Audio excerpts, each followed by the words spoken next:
watch Kevin McLeod this evening. Right. Good evening all. We're going straight into the game. Yes, we're back on TSC. I know I hinted at TSW, but thought against it really. The game crashed on me anyway earlier. So yeah. Lovely compressor. I hope you can hear that. Got a compressor, that's this working. To build up air. You might be able to tell though. Got no engine. So let's get a key in into neutral. And we all jam that lovely engine start button.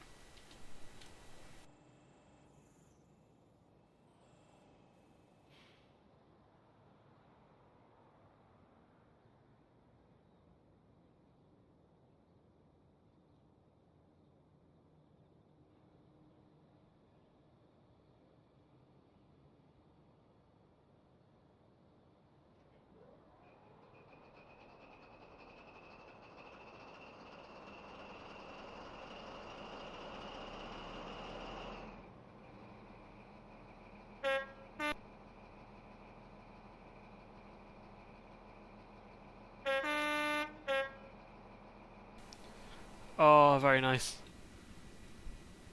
I always love starting up love an HST start up. Sounds so good.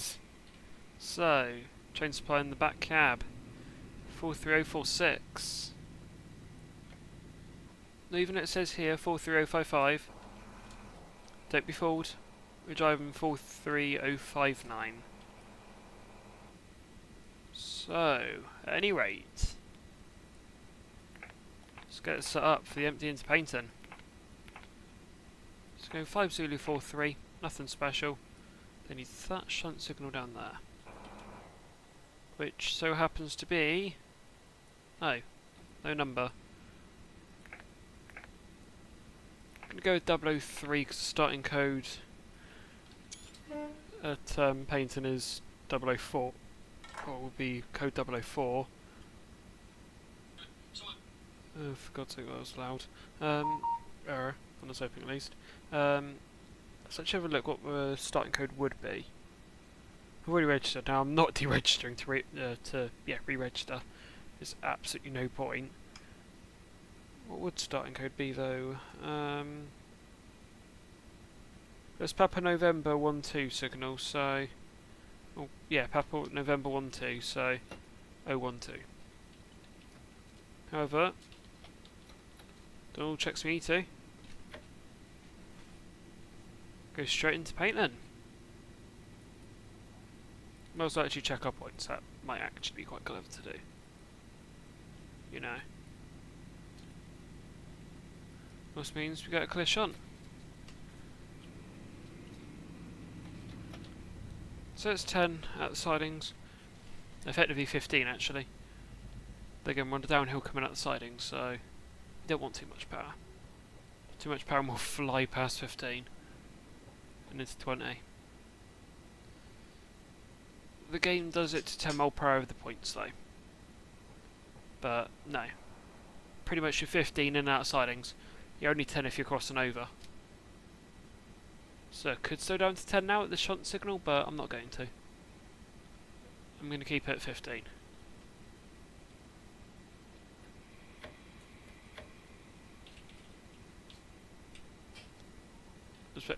Effectively 15 there. I'll put on the HUD in a minute. That locomotive guy, good evening, how are you doing? Very quick this evening.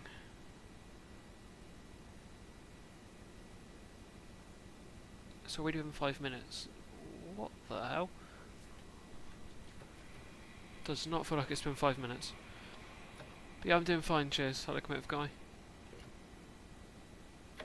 Especially considering tomorrow. It's going to be a busy day. So by the way, is anyone noting how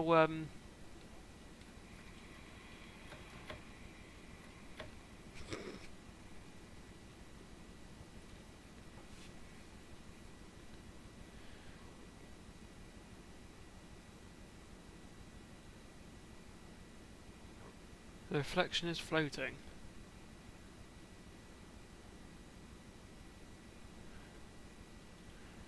Gonna get the road to go. Simple as.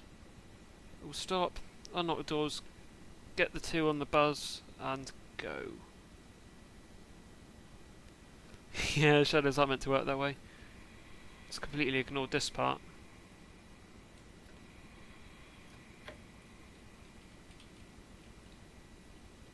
That compressor's going that I can hear. Yay.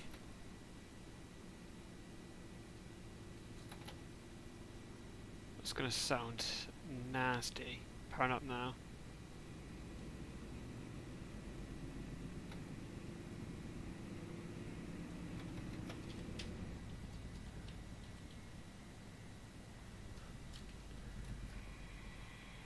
As range tickets, I'll ring you about that later on, that locomotive guy, because I do need to discuss that, whether that is actually our plan, what we're doing.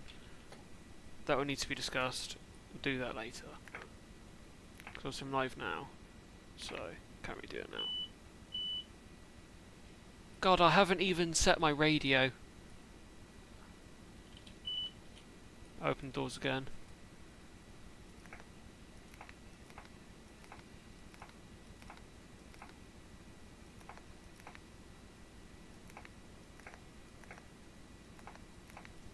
Yeah. God, shut up! I'm not ready to go! I have just set everything for the radio. So I've opened them again.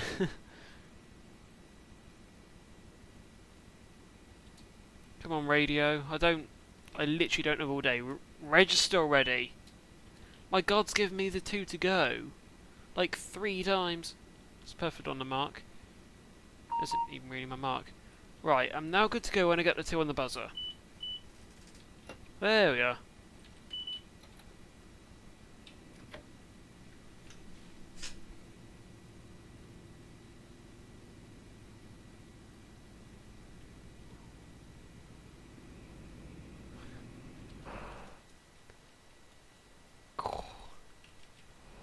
VP185 power unit does sound nasty when it wants to.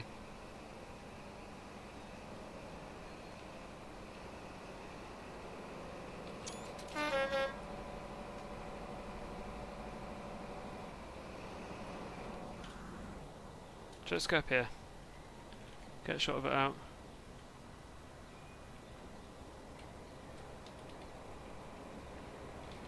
No, look, that locomotive guy. They're all VP185s. All of LSLs are empty for VP185s.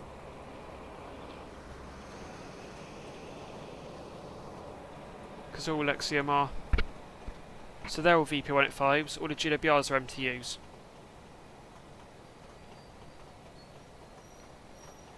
It's because LSL nicked all of their HSTs off EMR when they got rid of the VP185s.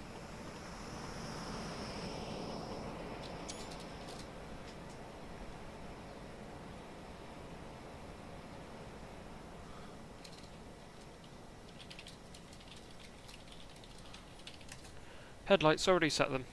The locomotive guy. They're set. I'm on it. But yeah, fair enough, outside I've set it for 059. But that is still saying 055. Headlight sight. Do you mean the clusters? The locomotive guy. Because if so, it is the same set. It's the same set. The Valenta said Pacific ones. VP185 have a mix of 2 or 3 light clusters, just depending on what they really want to put on. Most wore 3 light clusters, but no, some still run 2. These do. I think it's because they're more generic.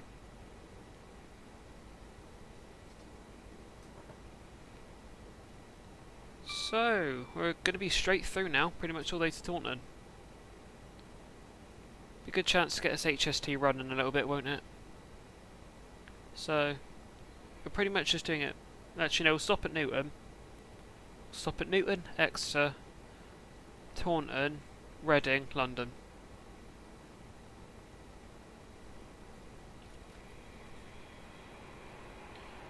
That's the most excited for tomorrow. 47's easy. No. Oh god, I just said 47's again. 37's. 37's definitely. But then also excited for the double-headed 59s. Or at least what I expect will be double-headed 59s. It might even be a triple header. Not a 59s because they only really got 2 rostered for that. But with 33012.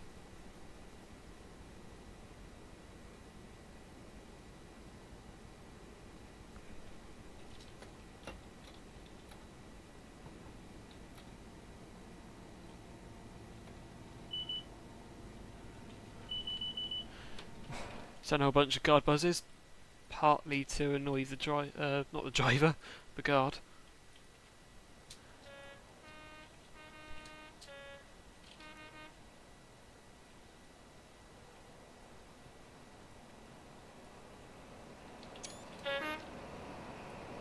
Oh, the cloak wasn't even on max.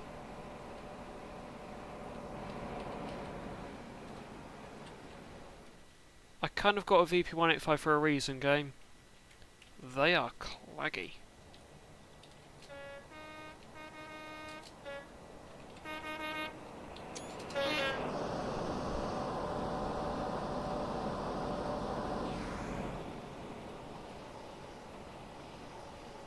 They're also powerful.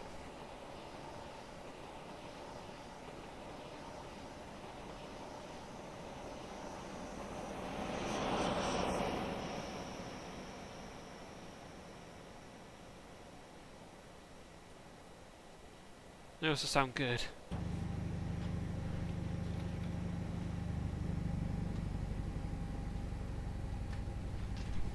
In fact, because why not? I'm going to see if Richard, aka P, have actually put on anything about. Oh wait, we might as well put on the thingies, HSTs, or like any updates to them. Let's have a look, shall we? There's an approaching tour as well. And the answer is no. Okay.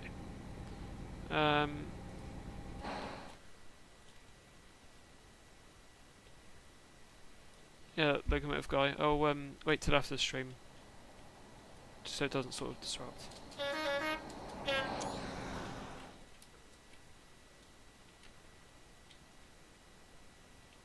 And also I'd have to mute, which is sort of just disrupt commentary and things.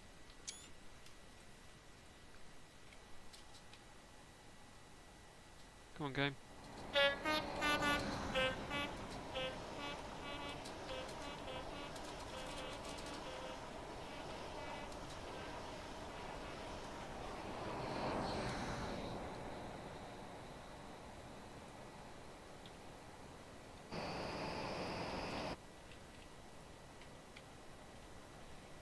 Yeah, I did that locomotive guy. It was quite good this week.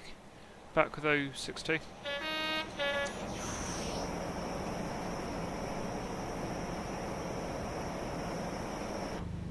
So there goes. Well, that was the NMT for May. Now I've got to wait until June, until the next one. Yay! Hopefully this time network will Alonso and consider it and actually bring down a 950 at a positive time. Like an actually good time. Which doesn't happen to be like 2 o'clock in the afternoon or like whatever. Yeah, fair enough. Locomotive guy. No tones this time though. Which is annoying.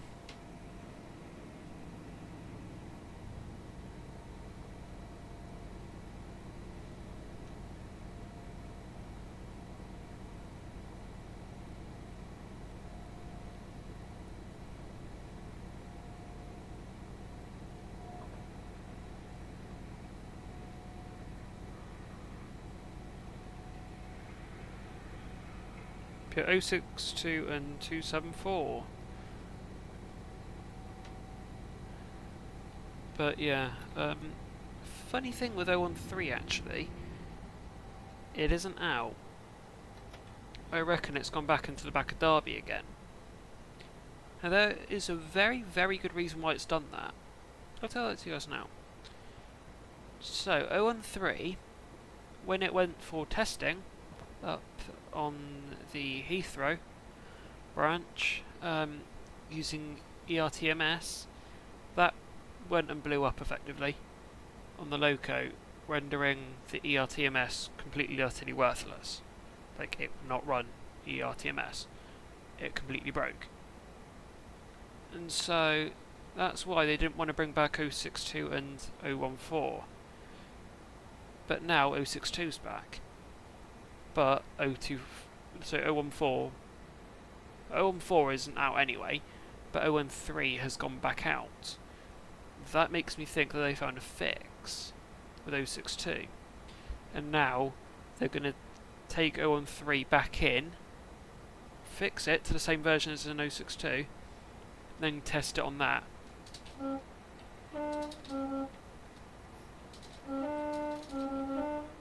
Then if 013 proves successful, that might pave the way for 014 to come back.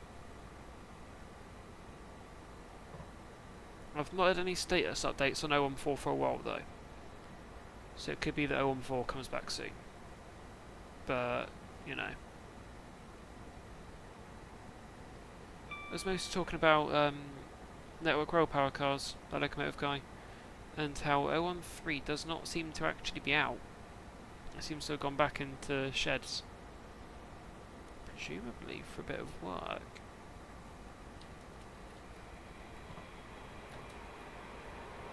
Which I think I know what's happened. I think.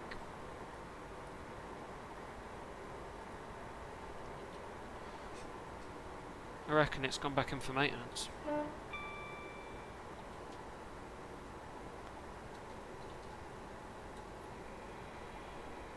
Because the ERTMS blew in 013 up in Heathrow. It did it quite a few months ago now. How long's 013 been back? About, what, 6 months now? So the ERTMS blew on its first outing up Heathrow. Completely went. Didn't work. And so that's what delayed 062 in service and what's delayed 014. It makes me think though that 013's been taken out due to them having a breakthrough with 062 potentially. Anyways, yeah, Train Seeker, good evening, how you doing?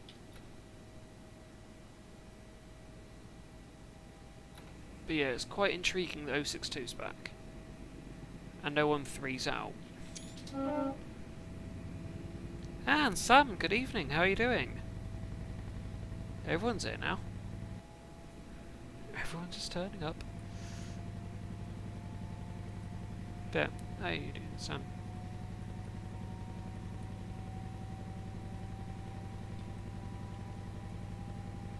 New news, what with the network rail power cars, Sam?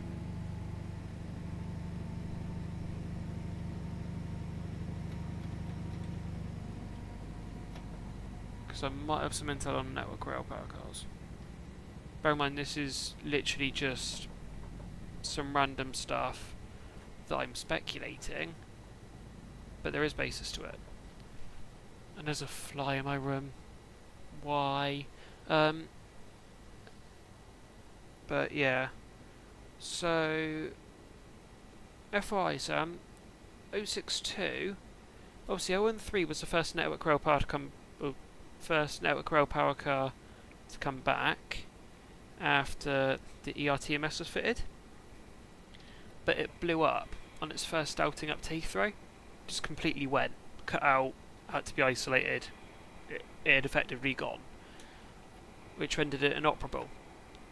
That's what delayed 062 and 014 coming back, and now obviously 062's back, and I haven't heard there's been anything wrong with 062, which makes me think that now they've done a trial sort of period with 062, it might now be that 013 has been withdrawn to be repaired. Now they found that there's actually a version that works with 013.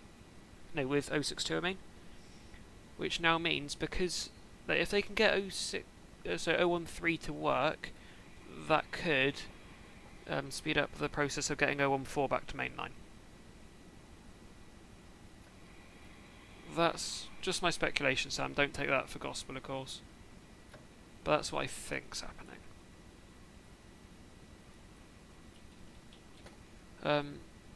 As for Tiverton Parkway, I don't think so, that locomotive guy. Don't think my mum's too keen on going up Tivy. Not the power car, Sam, no. The ERTMS, I think I can't remember what it stands for, but it's similar to ETCS. The system went, effectively. Went to Heathrow, and then the system gave up. The ERTMS just was like, yeah, I'm not having any of this. And the ERTMS went. So the power car obviously still exists. But yeah, I'm not sure, Sam. It happened on its first outing out to Heathrow, I think. Because I remember one of my driver mates telling me, oh yeah, 013 on its first outing to Heathrow, ERTMS went. Whenever its first outing was to Heathrow, I'm not sure exactly when that was, Sam. Sorry. If I can find out when that is, I'll let you know, but I don't know when its first outing was.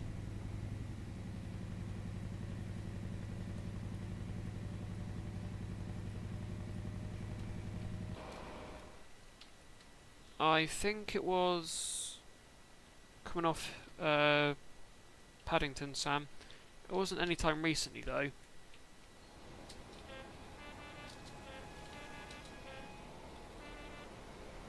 But yeah.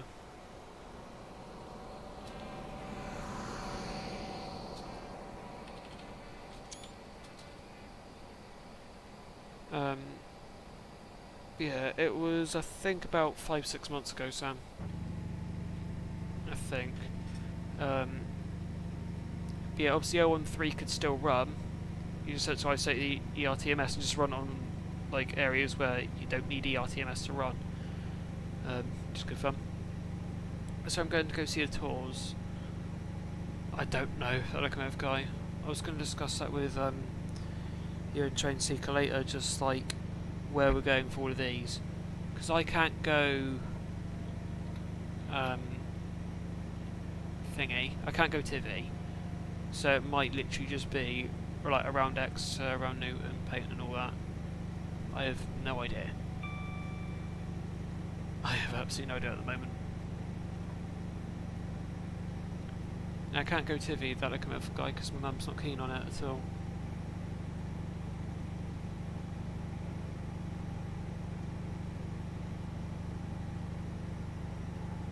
Oh, nice, Sam. Oh, nice. Ooh, and 20s. Yeah, I'm glad to know, though, that 303 is a new sort of lease of life with Colas, because it's been sort of like my own running gag that, like, wherever I went, boom, 303, 303, 303. It pretty much just stalked me around everywhere. That power car. Instead of going to like that power car a lot. That's why not. I don't know. That locomotive guy. It's just a take on it.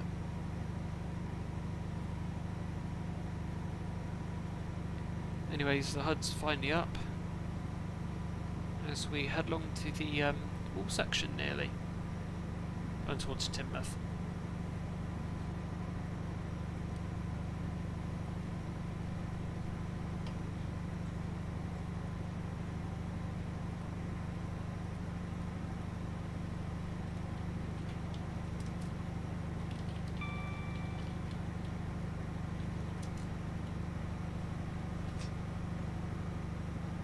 I have no idea that locomotive guy. I've said I don't know.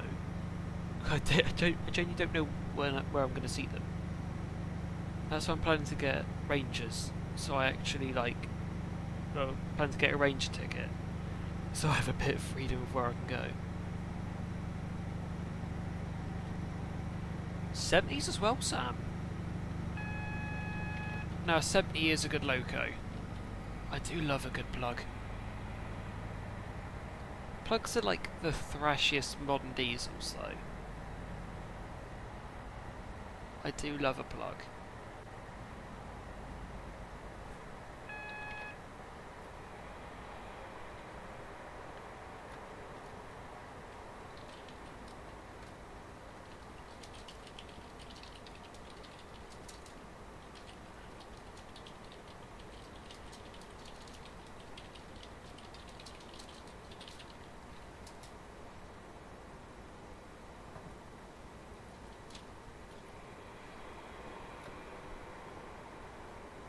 It is plugs are 70s.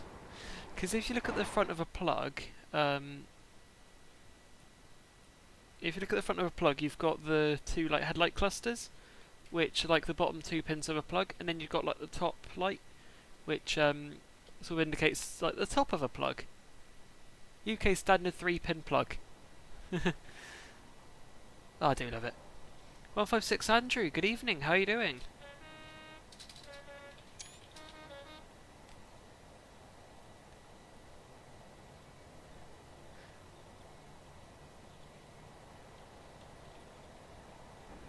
.37's Bulldogs. Why? My son, why would they be Bulldogs? Yeah, I'm doing alright, thank you, 156 Andrew. Got VP185 up to the capital. Travelling all the way to London.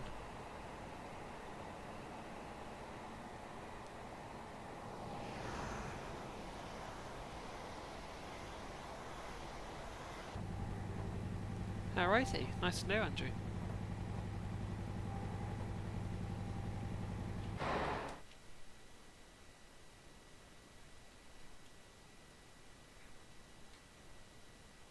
I'm in slight confusion, Sam. In slight confusion.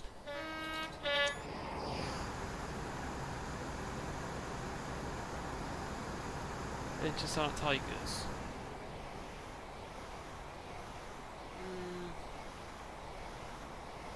Not sure really. So I've never really thought about it like that.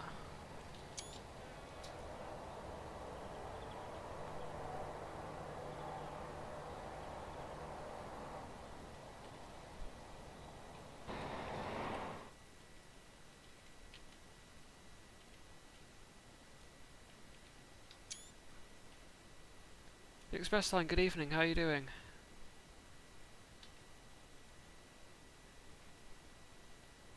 Vaguely, Sam, yeah. Vaguely.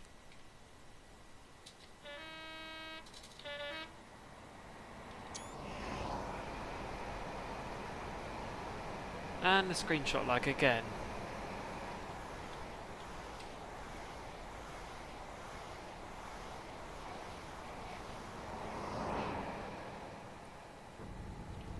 And missing whistleboard.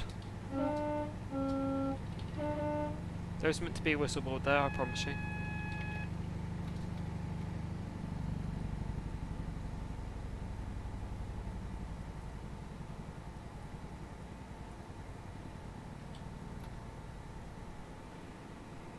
Won't be Sam. No, Andrew. Oh my god, my brain.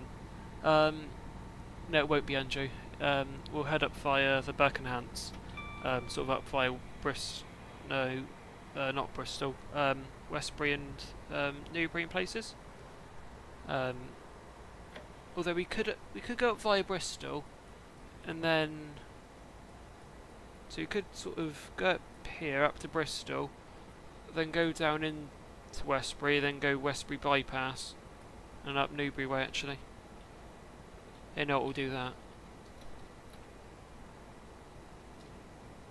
as for an ECML stream with the 801, probably not. Express line. IETs do not interest me in the slightest.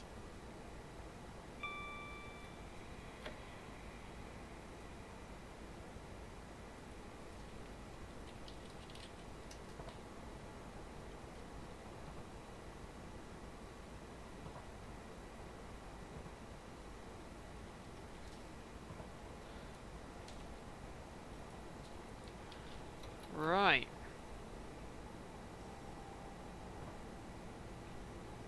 Bursting out of insert tunnel name here. Let me actually find out. How do I not know what this tunnel is? And again, there are like 4 of them.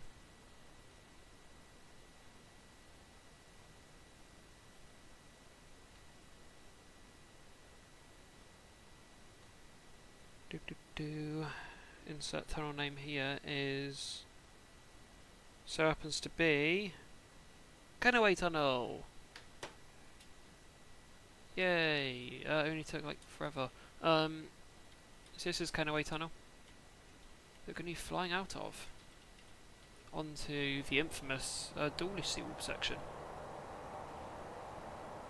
Okay, the section that collapsed. 10 years ago now.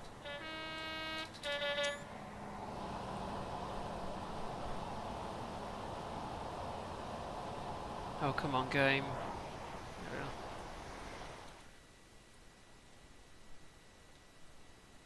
To be honest, that locomotive guy, you could probably call the whole fleet plastic instead of IET, so yeah.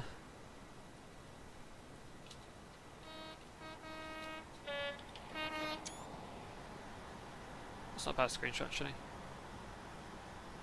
Sort of having it fly in there.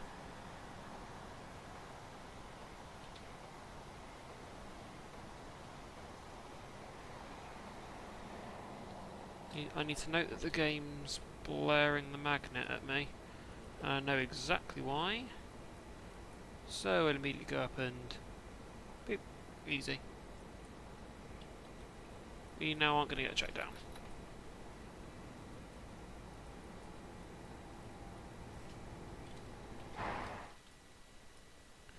I do 156 Andrew, yes.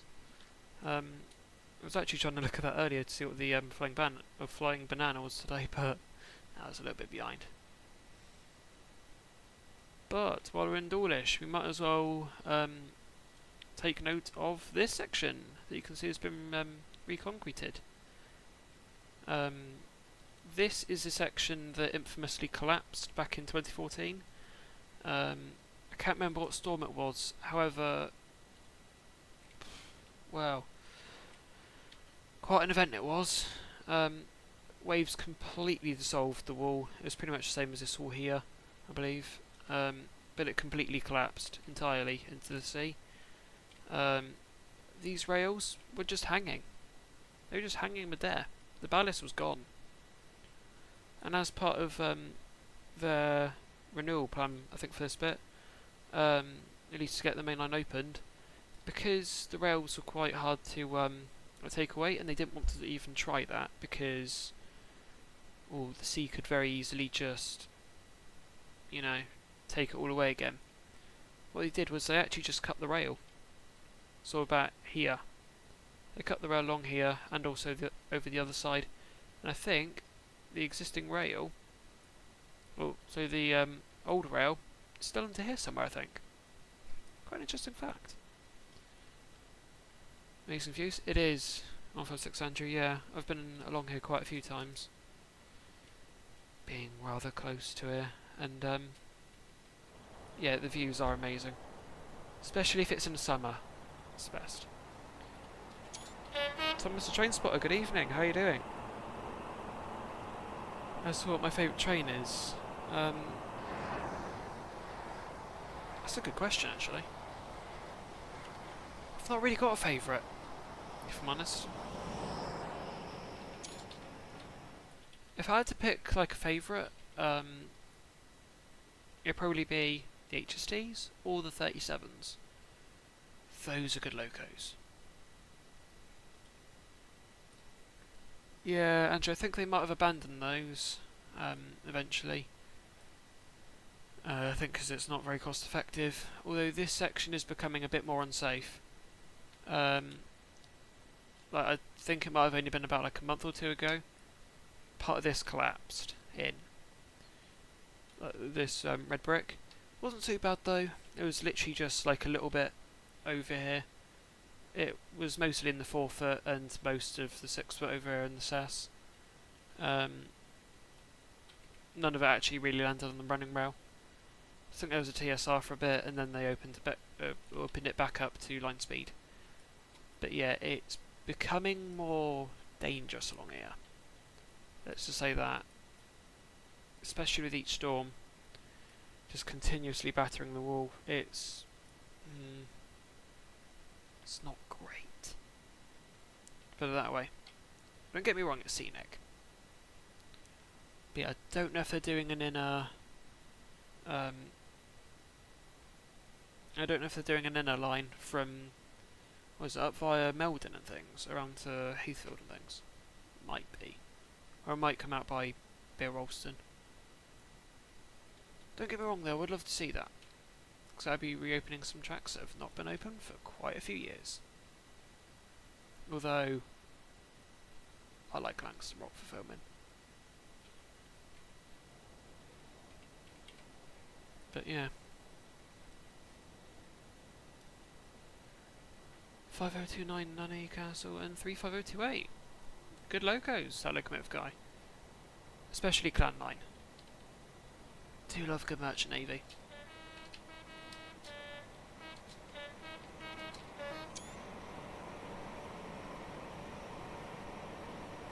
Yeah, storms aren't fun. Definitely not. Especially if it's in Dawlish, because the wall just gets a hammering. Especially back in 2014. That was, well, I think that's all in 8 weeks that the railway would rather forget. Because I think they might have even reopened it ahead of schedule. And I think it's what got Network Rail's team in orange the name the Orange Army. Oh, no.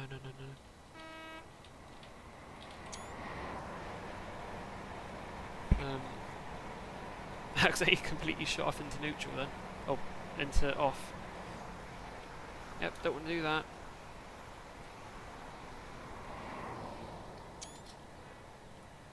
As you fly through the I was about to say up through. Technically it is the up through, but also the up main. So, this is one of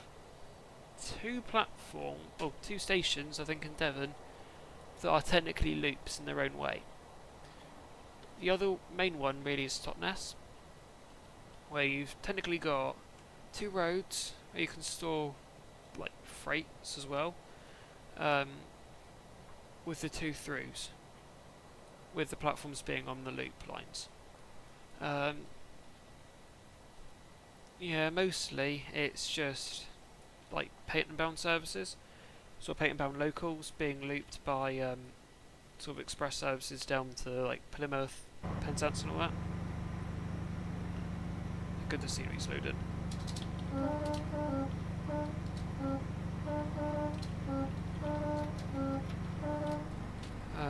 But yeah, Totnes and Dawlish are good. Dawlish Warren more specifically, both good stations to film at. Totnes has got a lot of rundown buildings though, like around the station. It looks terrible really around. The station itself, it's alright. I'll say that much. But the state of like the buildings around, no thank you. It does not look good. There's a whole bunch of graffiti around Totnes. Oh. Actually managed to open up the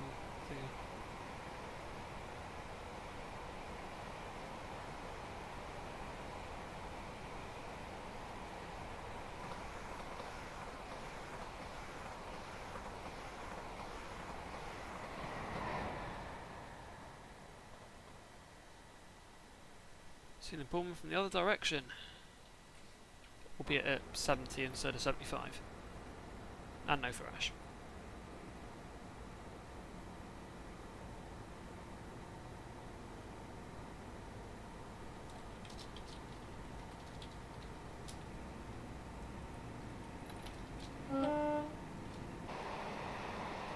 Definitely missed the board. Oh well. This is another good level crossing. Although, as I think I mentioned last night, there is not a lot of space here to film.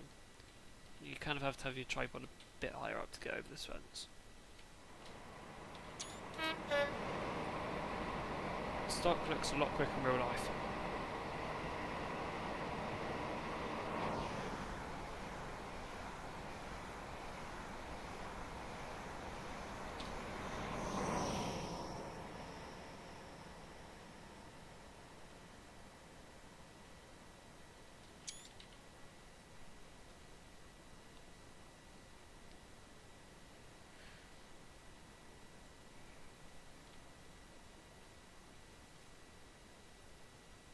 Look at that, even that's a screenshot.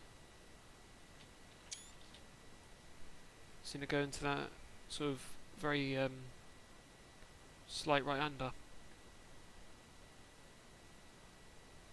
Because the reflections are still going. Then we go into a left there and then we're into 100.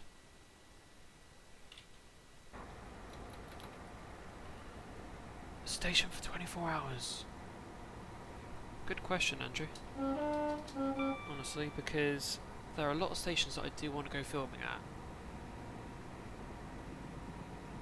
If I had to pick somewhere, it would probably be in the Midlands or Scotland, really. 24 hours. Because Donny's got a lot of stuff. Because you've got Donny Works as well.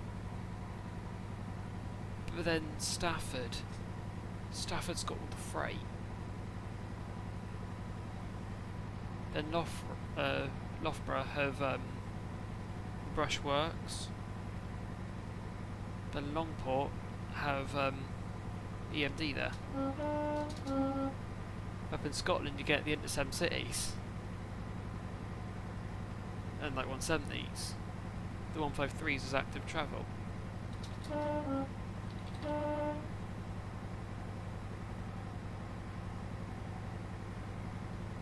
I'd say there's multiple, to be honest, Andrew.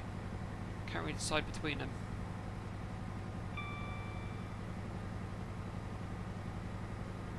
If I had to pick one, it depends on really what I want to see. For freight, I would definitely go Stafford.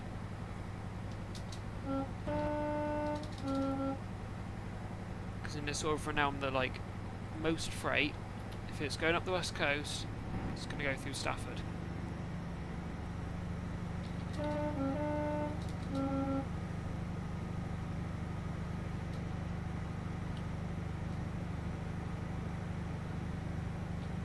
come on, game. Oh, that's a bit of a lag spike.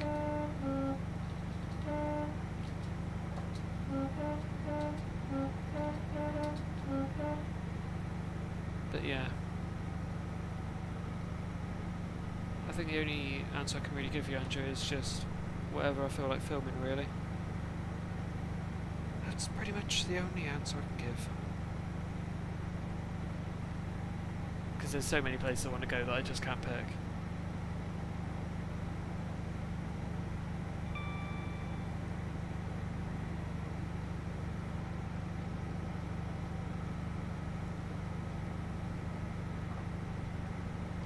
Oh my god, we're nearly at 100 already.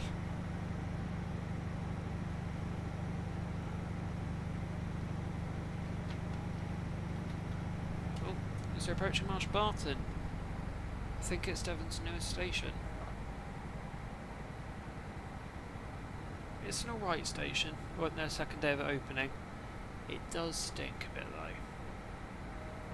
Fair warning for anyone wanting to go there. The smell isn't the greatest. That's because you've got the energy recovery site like right next to it. Which I think is why Marsh Barton was made in the first place. To serve the industrial estate.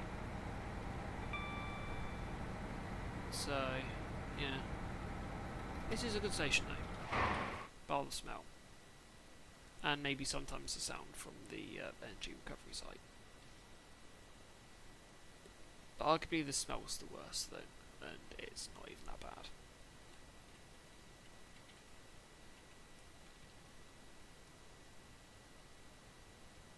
But it's an alright station to be honest. Parking isn't too great. I said because it's literally meant to serve the industrial estate.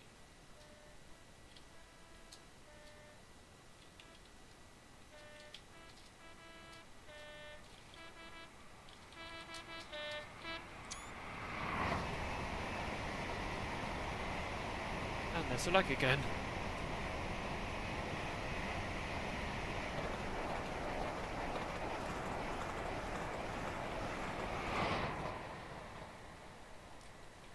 As there only being 3 stations Exeter, there are actually 4, Andrew, because Marsh Barton is still technically within the confines of Exeter.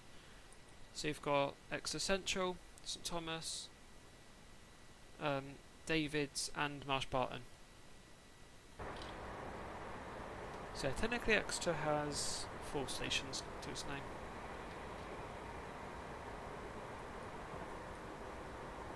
With only 3 that have got Exeter in it.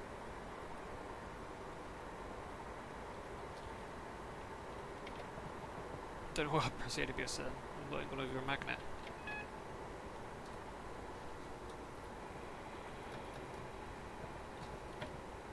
Anyways, Exeter St Thomas.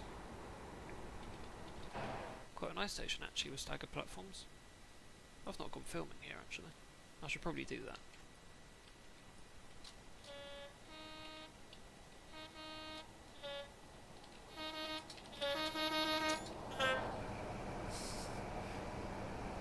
Sounds so weird, but I love it.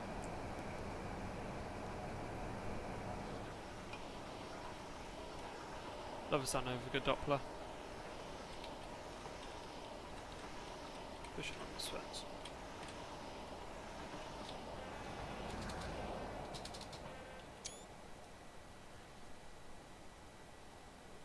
But yeah. Into Exeter St David's, the main station of Exeter.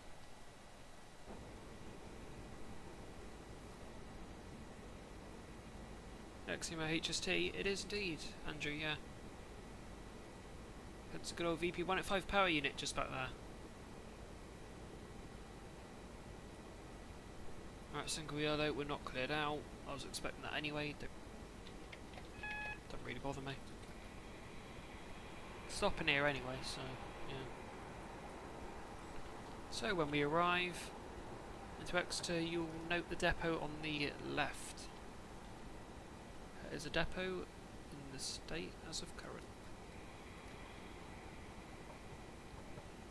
The line up towards Exeter Central and Exmouth diverges off to the right. You can just about see it going up there.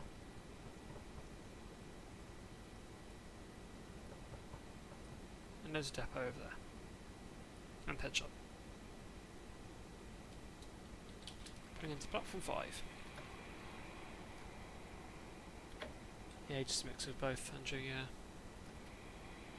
We've bought another one as well, which is XEMT XDATS. It's a bit of a job on track.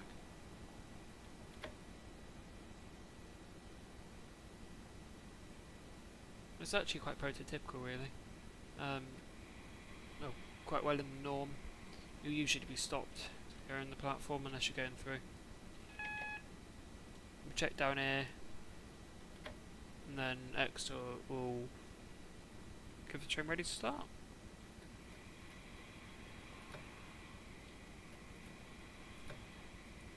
Stopping up effectively for the 9:10 mark. So today we are 9 coaches, but 2 power cars. One of those as well. Pop the array on.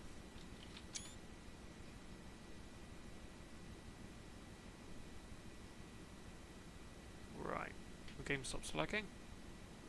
There we are. We'll check our route out of here. Boom. Good.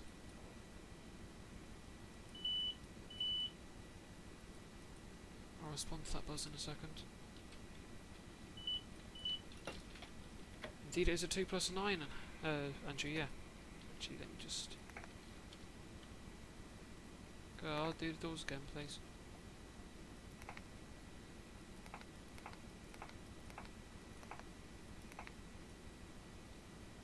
Actually, I don't know if that actually smells bugs.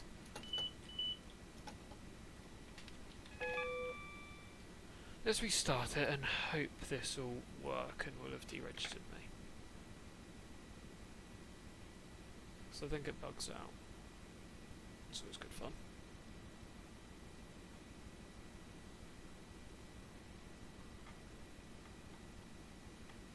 Powering up, ideal.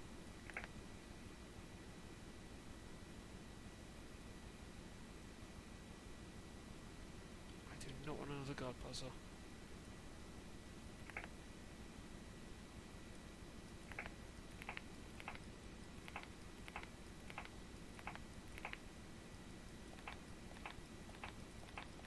Spam that a couple of times and hope that works. Because it should try ping up, I think, with something.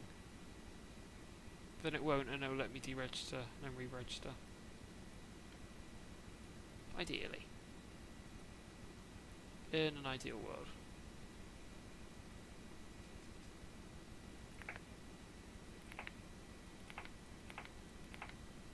Actually, no, hang on a second.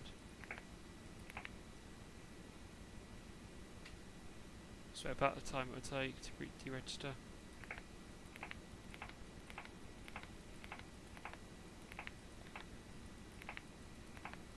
Don't want some random numbers. Reserve GSM are bugged. Because if it is, that's fine, I'll run without.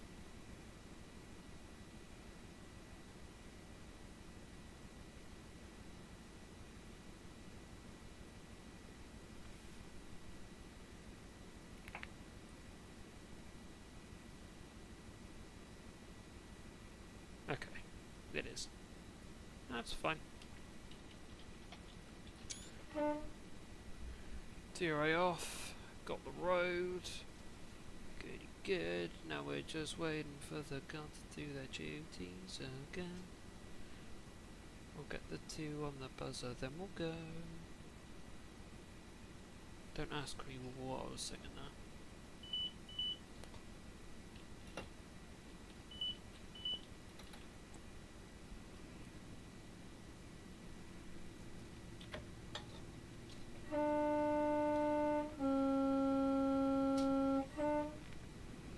If you're wondering why I did that big 3-tone, that's for that member of staff down there.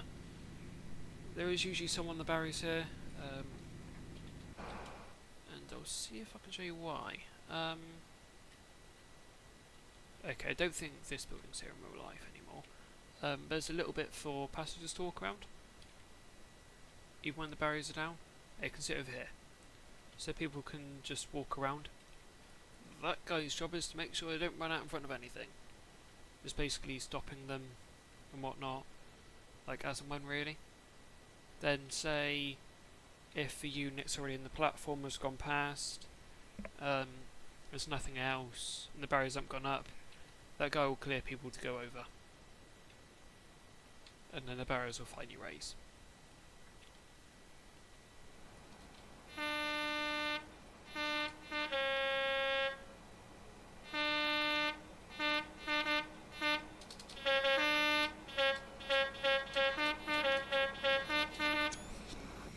This is butcher Darth Vader in the world.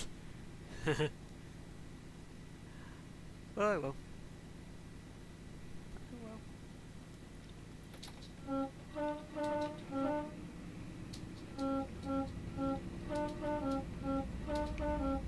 It's a bit of a butcher dickly.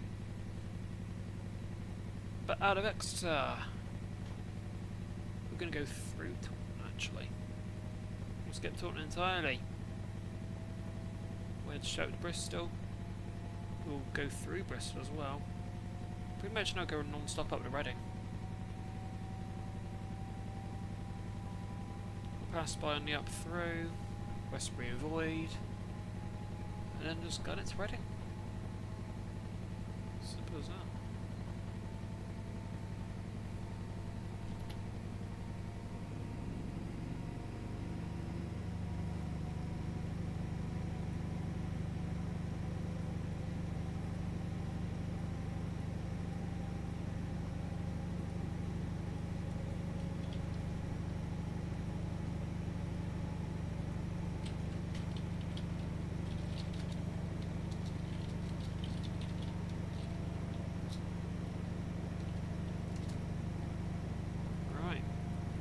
cleared up 65, 80, and then we'll be cleared up to 100 pretty much all the way up towards Bristol now.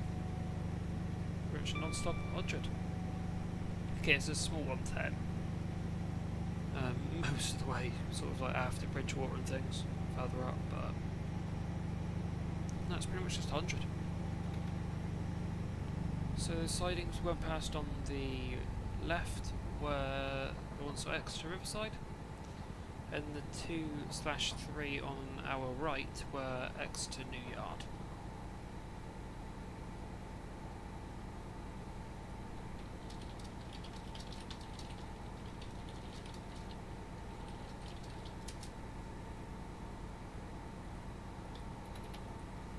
Good up to 80.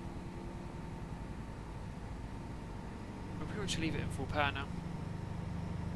I doubt we'll get to 80 by the time we're all the way through the 100. So, yeah. Track side. These are powerful power cars, honestly. For the sake of it, we'll get a couple of exterior flybys. Especially since I set this at 7 o'clock on purpose, really. Pretty much be driving to London in sunset, effectively.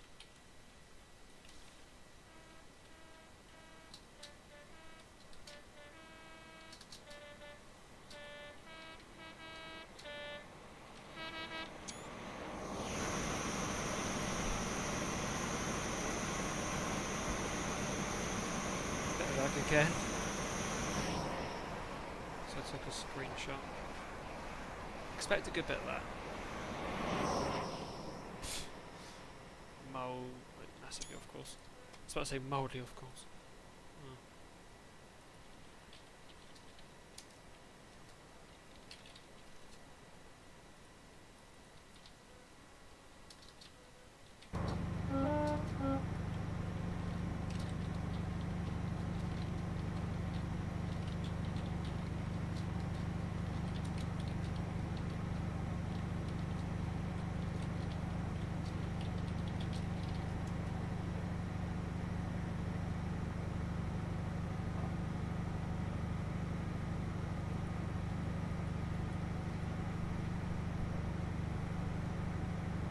Nearly at 90.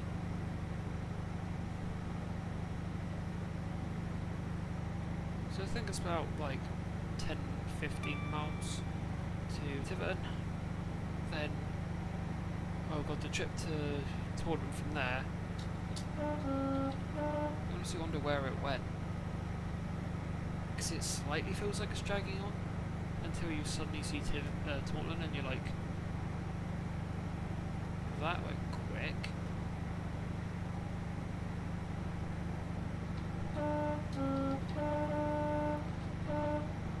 And again, you're travelling at triple figures, aren't you really? So that's fine.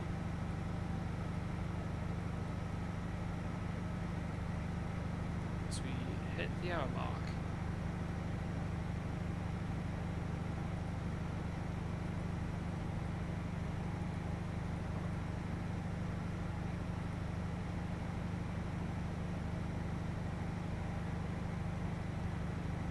It's still great. The HSTs, still good trains. Andrew, yeah. Just a shame they're all being replaced. Again, that isn't really the decision of the train operating companies. Unless, of course, you've got one in which apparently the staff absolutely loathe driving these, supposedly. But I've spoken to a good amount of GWR drivers and they do still quite like these. And apparently the ATP and the GWR ones are still operational. They can still go to London if they really wanted to. But apparently the DAS, the driver assistance screen, that is bugged out because it'll say to drivers apparently, coast in 3 miles, whereas drivers like coasting now. So yeah, getting old they are, Andrew. Yeah. I think most now are 49 years old. Hell, some are probably even 50 now. It is mad. old they are, but look, they're still holding up well. Like, look at the 37, they're 60. 60 going on 65 now. And they still run well. Drivers still love a good 37. And HSTs. Who doesn't love a good HST? Like, they are good locos.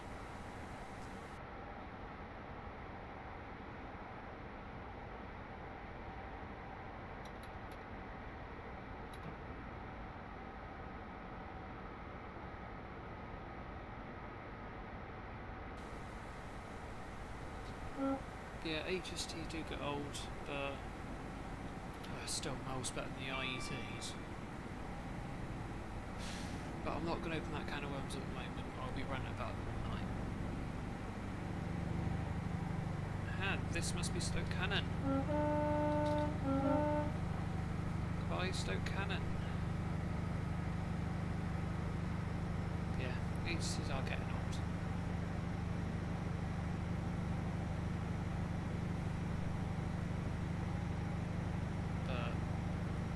There should still... There needs to be one go back to London. The GWR HST needs to go back to London.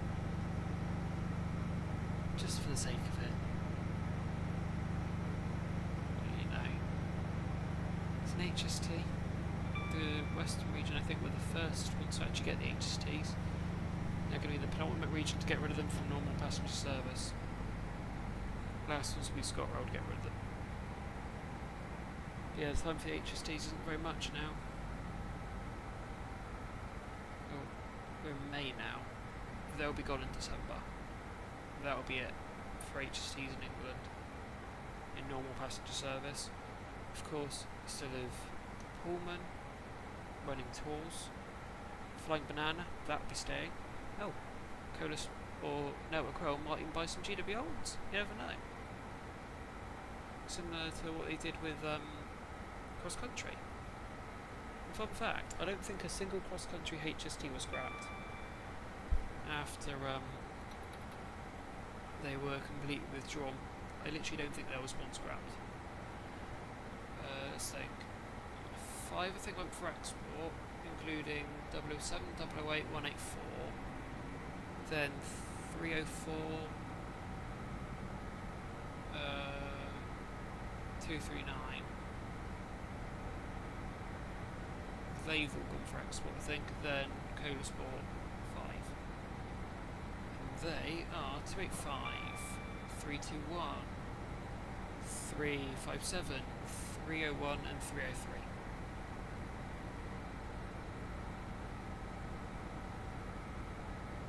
Yeah, and it's weird, isn't it? You've got all these stopgap ones like the HSTs and the Pacers. They're only meant to be stopgaps. But now, look how well they've performed and how long they've lasted. Like, both of them are quite good. Okay, the Pacer might be up for debate with a couple of people, but I do like the Pacers quite a bit. I need to ride a Pacer again.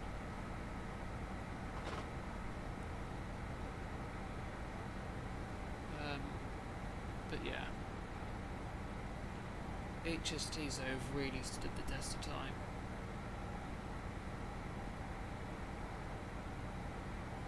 Like, you know.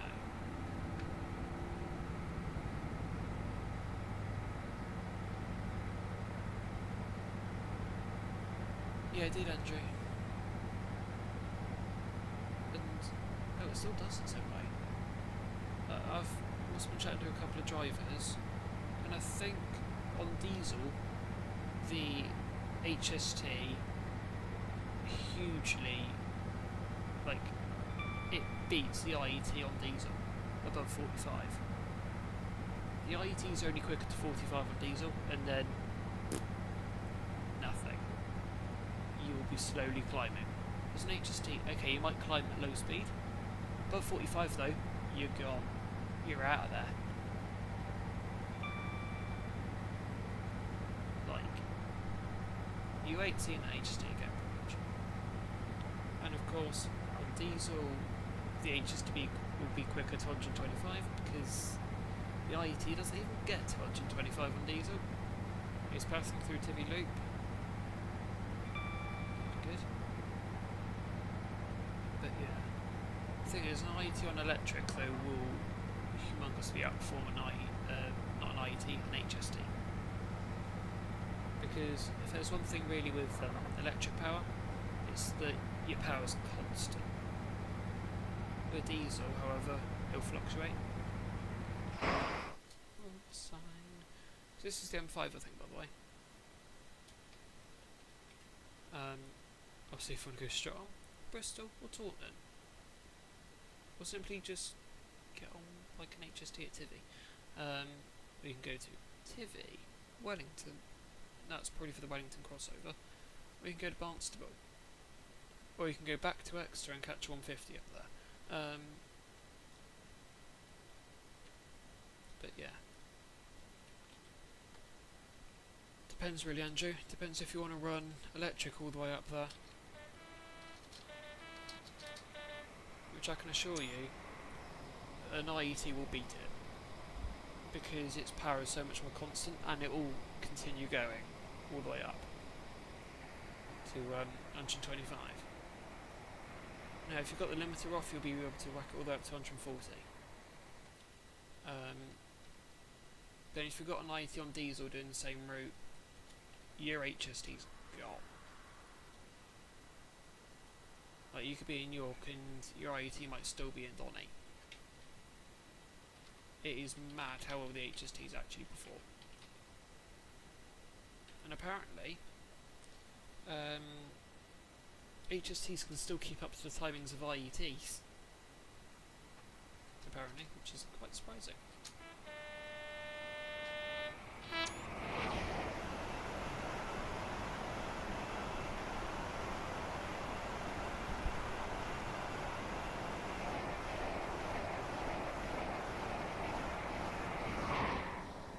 And also doesn't help anymore that I don't think Hitachi are fixing the cracking problem, the IETs, because that's still a thing. And it's all being done by Eastleigh now, especially for the GWR ones. They're all going down to Eastleigh. And only that, apparently it takes about 2 years to weld one unit. No, that isn't a joke. Yeah, Andrew, I think it might be because obviously an IET uses diesel most of the way up. Was it from like Edinburgh up? It would be using diesel. And then the diesel is where the IET supersedes massively. There's one thing with GWR IETs I don't like at all, and it's the services they're being put on.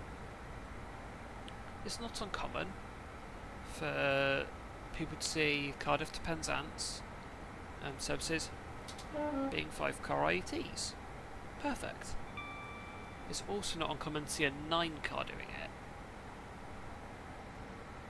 And then the Paddington bound services end up turning into 5 cars.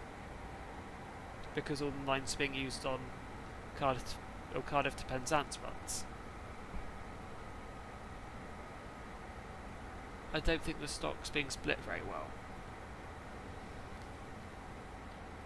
And like, I was down filming in Plymouth a couple of weeks ago, and I ended up just suddenly seeing, oh look, there's an IET here, a 9-car, only on the Cornish main line. Would that be better purposed on like a Paddington to Penzance? Probably would be, but no. Apparently 9 cars are the way to go on just the Cornish main, which is also stupid. I'll tell you why. Because a lot of the stations actually in Cornwall aren't actually suited to take 9 cars or 10 cars. So it's a bit laggy, isn't it? There goes frame rate. But the problem is, yeah, a lot of stations in Cornwall aren't actually suited to take 9 or 10 car IETs. I think they're working on that, but they're just not suited for it. So it means if you dump an IET just on the Cornish main, you're wasting a good amount of coat space. Whereas if you dumped at 5 on the same trip, number one, you fit on all the platforms, absolutely no worries. But if you're wondering why I'm looking down, it's just so my frame rate doesn't die. This tunnel. We're beginning to pick up again out this tunnel. Not at the moment because there's trees.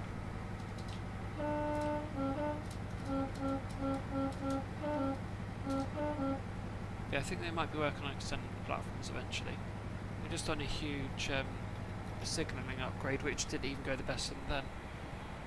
Like, apparently, I think in the first week of having LEDs down in Cornwall, 3 faults. It just does not make a lot of sense. But yeah. Platform extension on the West Highland line. Yeah, I reckon they'll probably do that down in Cornwall eventually, Andrew, but yeah.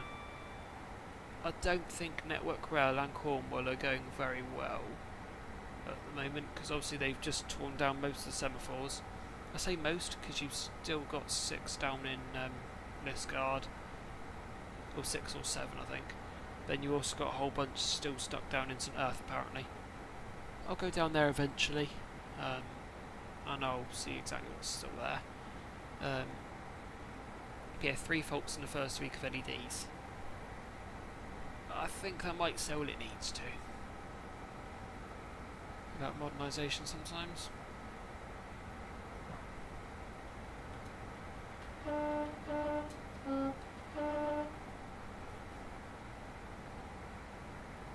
Personal business.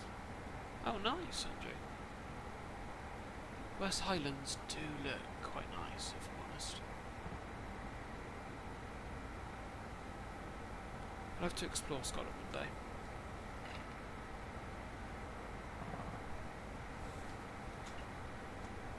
I could hear someone's exhausted. I think it was a Supra outside the window. Oh well. I can imagine, Andrew.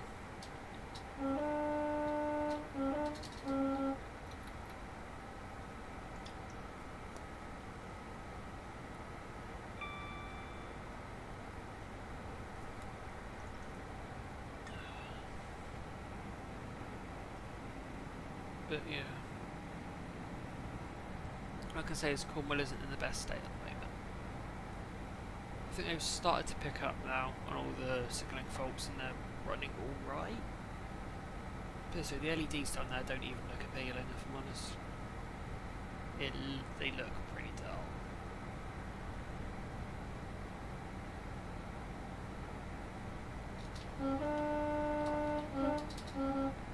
But apparently there are so many signals down there, you've got 3 people controlling Cornwall alone now from Exeter. So that's where the box is. Exeter PSB. We're in 8 cars. Win my legs. Nice.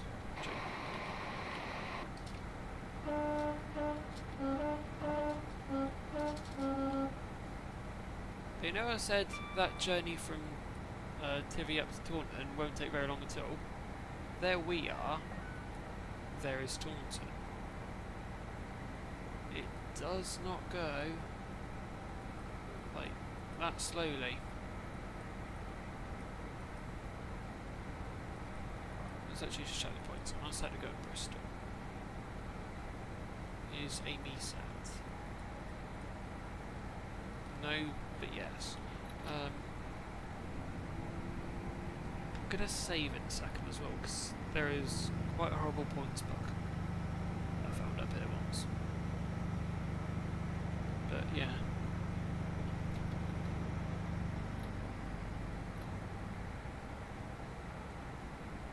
Cruising at 100.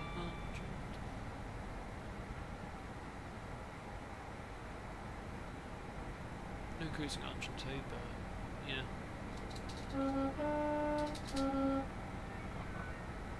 Half barriers. Apparently drivers don't like them very much, half barriers. I think you can imagine why. However, shortly on our left will be Northern Fitzwarren. The to a southernmost point on the West Somerset Railway.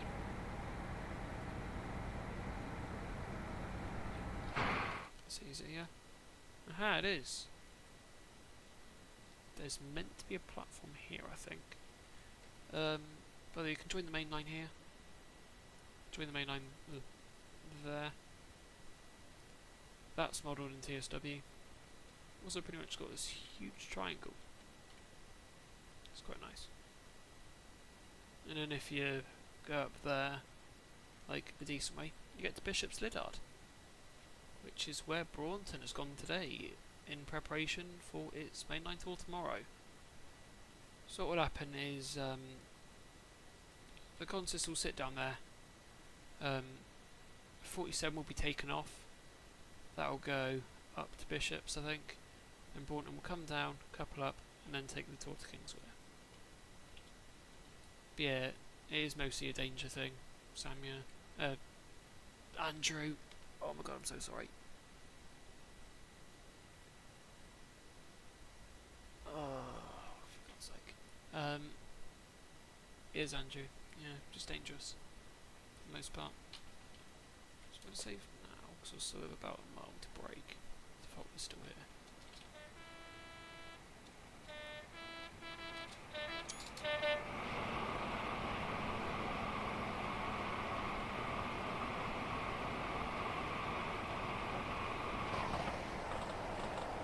The game starts later.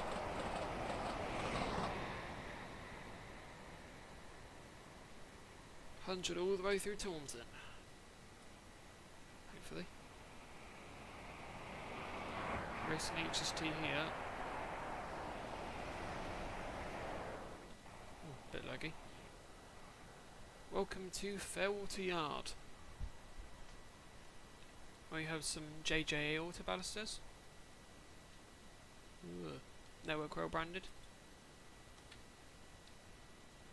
Why is it so laggy? I've never had frame rate problems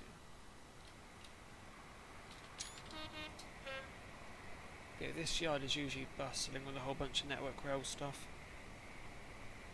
And also Freightliner sheds.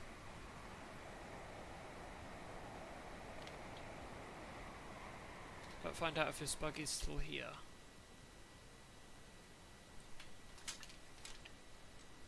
I can hear that super again.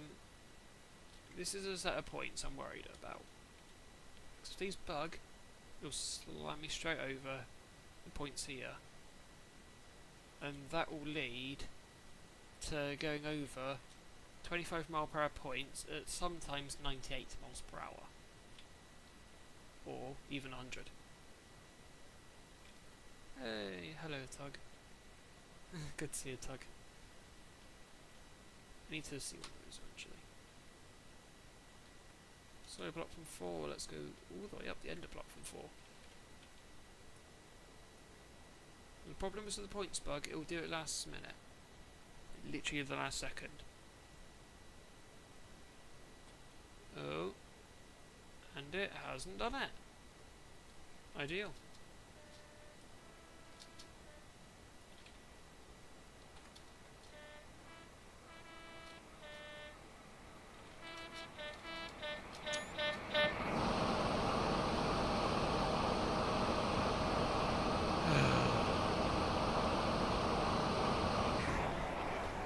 Photobombed by AI.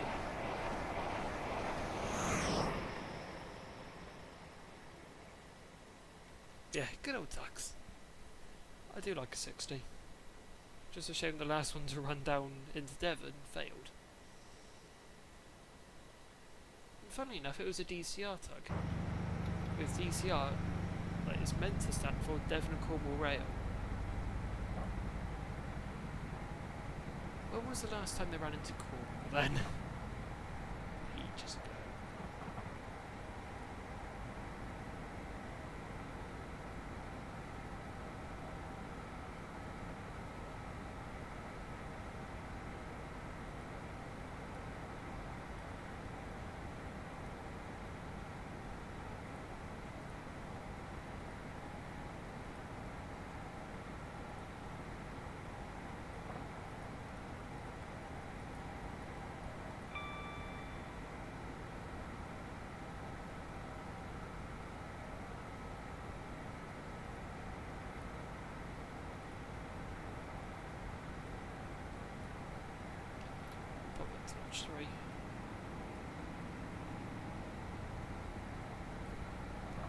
Run zone 72.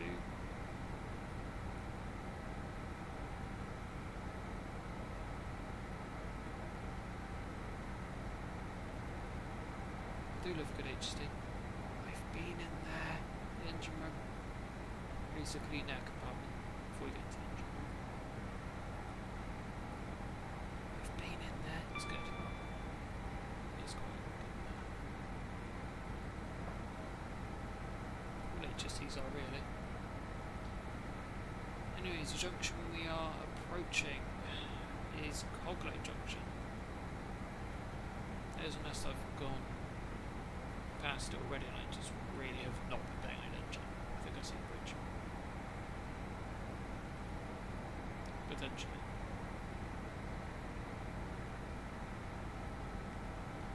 Answer probably.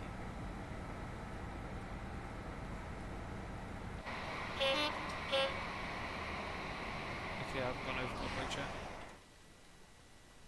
Here is Cogload. Quite a nice junction this is. So you have the up, the down. Through here you've got the up Athelini.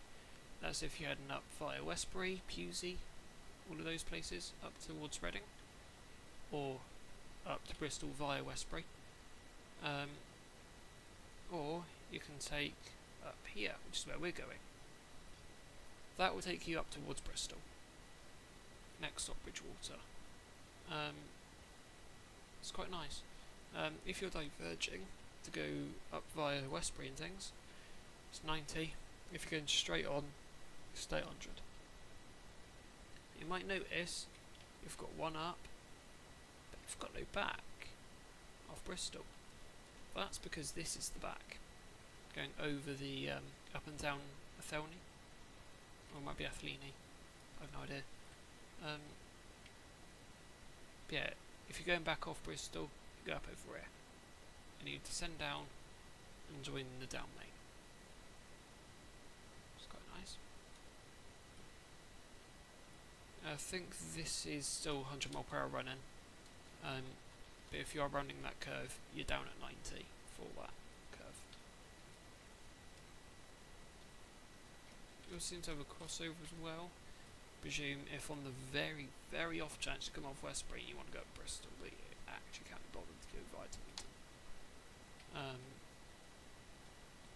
Just go Cogload. And there are another set of problems. Yeah. As you can see by our signal, we ain't stopping. Going straight via Bristol.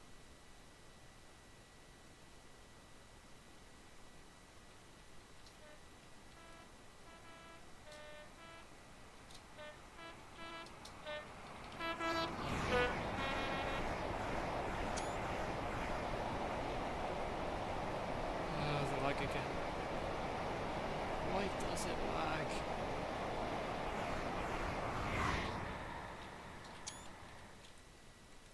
I'm going to get a screenshot of us actually going via Cogload. Screenshot.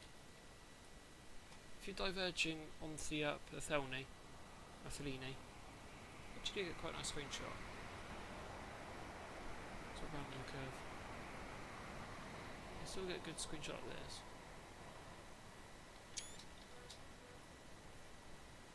V.5 or Pax and Valenta. That's a difficult one really, Andrew. Because I've heard VP185s in person.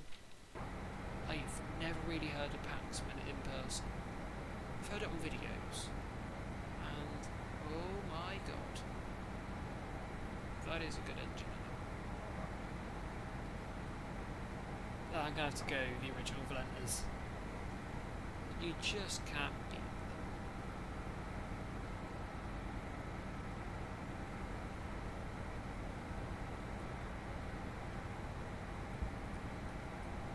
Just can't beat a good old Paxman. That's 100 limit, but it's pretty much straight all the way up. I just need to remember, last time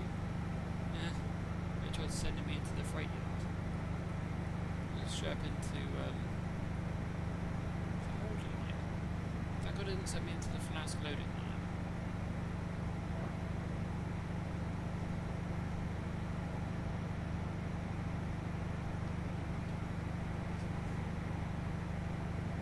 You can probably go 125 over it.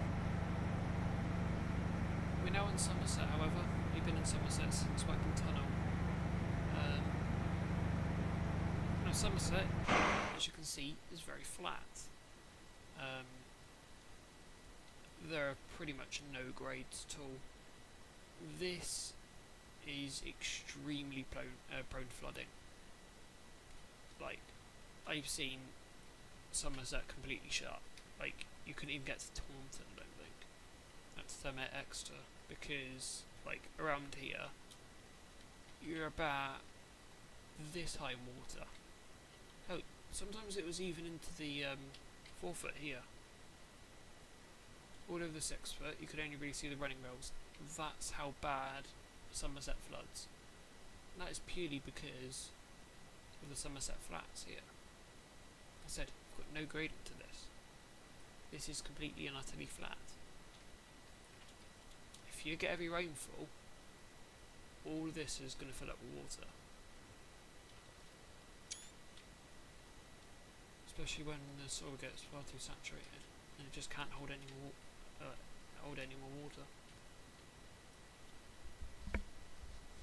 It's bad. But luckily, summer hopefully won't give too much water. That's happened again. I think this only flooded in February. I think it's flooded like 3 times this year already. It is a horrid section for flooding. It's actually pretty mental.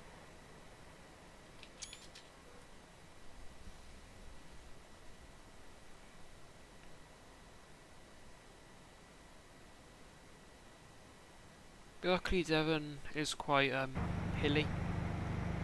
It's got a lot of banks to it, so throughout Devon it's, you know, surprisingly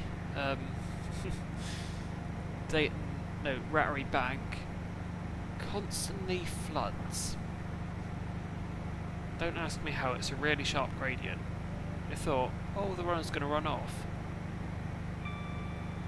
Apparently not, because there is still debris on the track sometimes. Okay, the GSMR's still not going to play.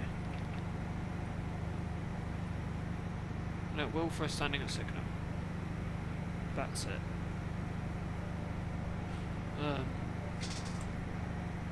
But yeah, Devon's alright for flooding. Somerset, absolutely not. This is terrible for flooding.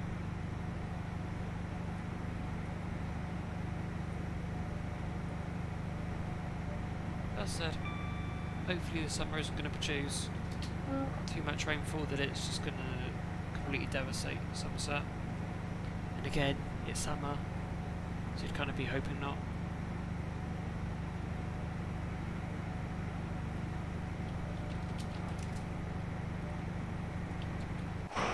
However, we are approaching Bridgewater,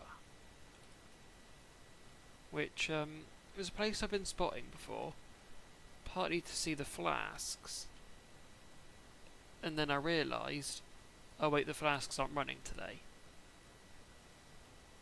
Hindsight's a wonderful thing, isn't it? So now all this fencing, these poles don't actually have fencing. This is actually a pretty well secured compound, if anything, and all of this is for Hinkley Point Nuclear Power Station, which is meant to be like over there somewhere.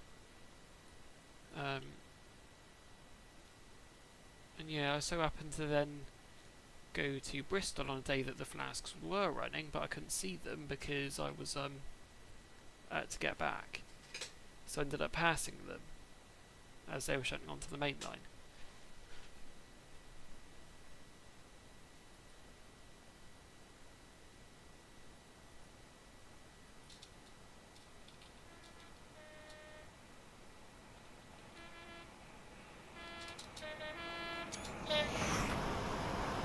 So I know the limit's 100,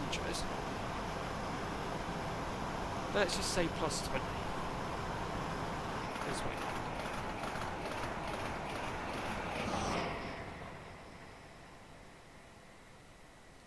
That feels fast. Ooh, I see a retro BR sign. Let's go have a read. Once the game stops lagging. Yeah. Highway was active in 1980. BR board hereby gives notice that this way is not dedicated to the public. Indeed it is not.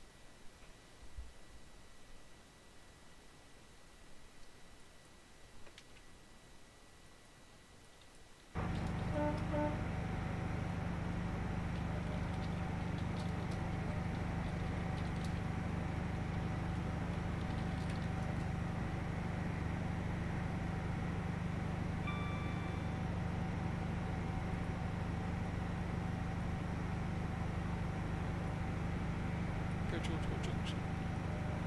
How was it, Andrew? I never knew that.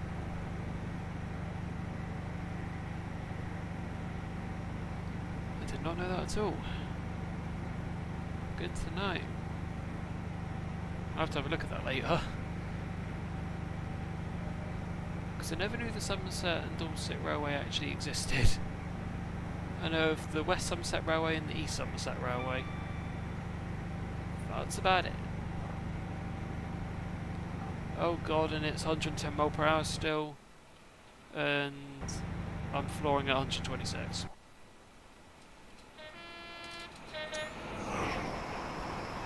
Oh well. I'll be at a speed later. You know, all good.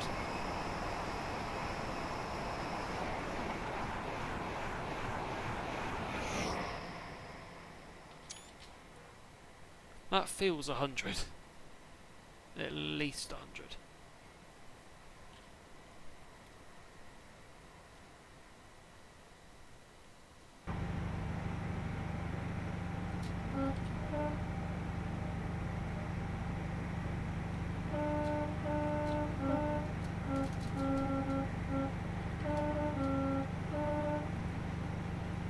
Yeah, Joe, it won't be full speed most way to Paddington.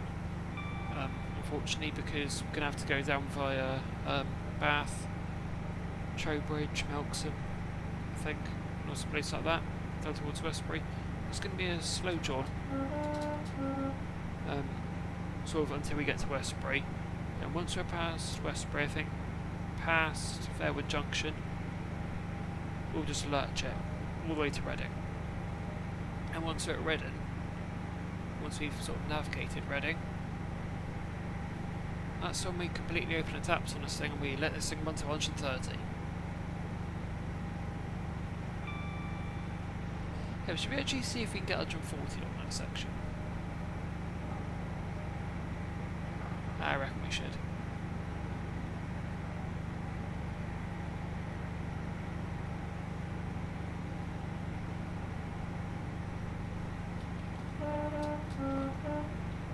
Just Nelson back. No, Highbridge and Burnham. I was about to say Nelson Backwell? That's in Bristol. Like, wait, like way up in Bristol.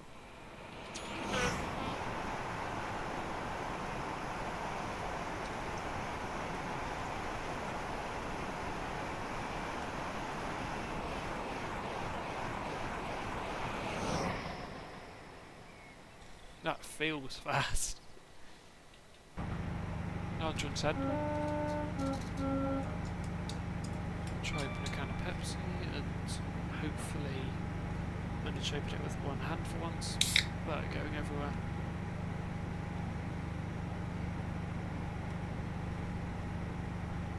Okay, one hand's not going to do.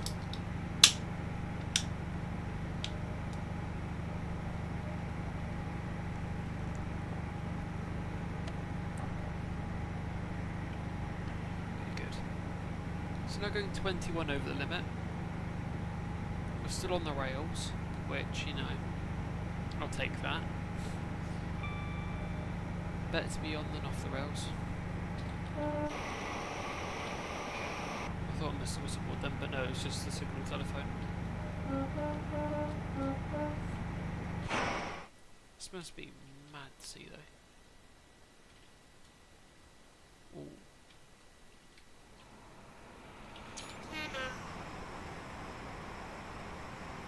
late tone. I think a bit of a Doppler as well. Yeah, this feels quick. That looks a bit quick, doesn't it? Then again, on this channel we're known for shenanigans. Well, cue the Super 47. Been using that a couple of times on streams. aka the motion sickness machine. I always find it quite funny though, using the Super 47. It's just, you know, the loco that no one knows, like, what to do with. It's much too powerful. But then again, it's fun to drive, it's not.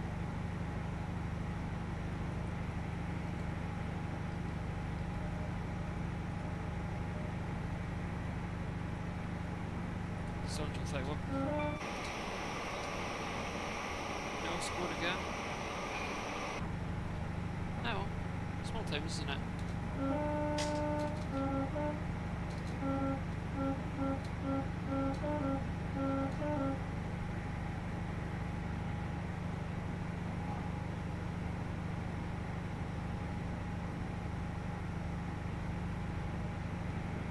Oh. What's that 104? Okay. Yeah, I think that's why we sort of navigate past Western Supermare. We aren't going to go up there, because that's just going to kill off half my speed. You've got Uphill Junction and also Well Junction. And straight after, we're into Well. You know what, I want to get a good flyby. That sun really is setting now though, isn't it? That'll be a proper fiery sunset by London.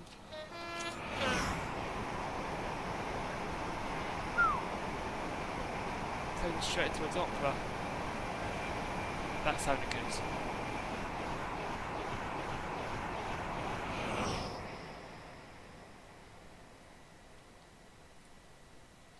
Yeah, that looks crazy fast. Bit too fast? Yeah, probably.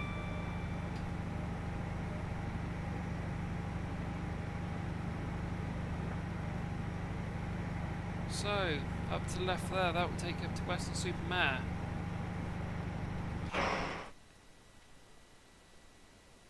That is not far at all to Western, actually.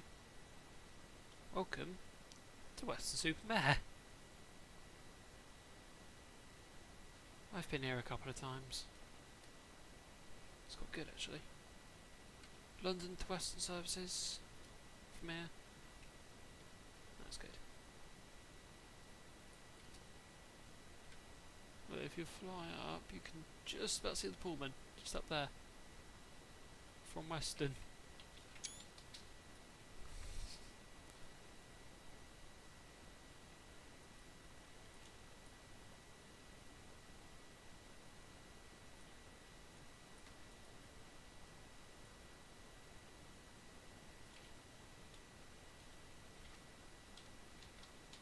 That's going to be a shot.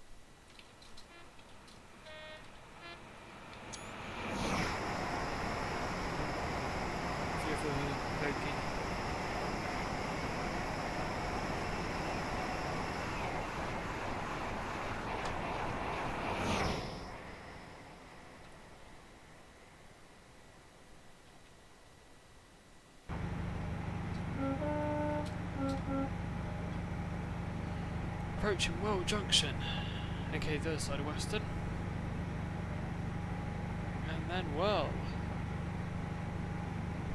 Stations after Gatton, Nelson Backwell, Bedminster, Temple Meads. I also forgot about Parsons Street. Gatton, Nelson Backwell, Parsons Street, Bedminster, Bristol.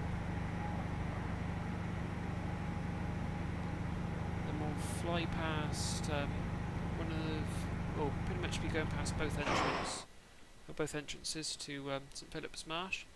One on approach to Bristol, one when leaving Bristol. Also passed by Bristol Button Hill for the Voyagers, and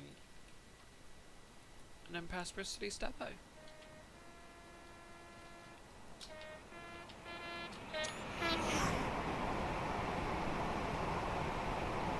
Oh, hearing it fly by.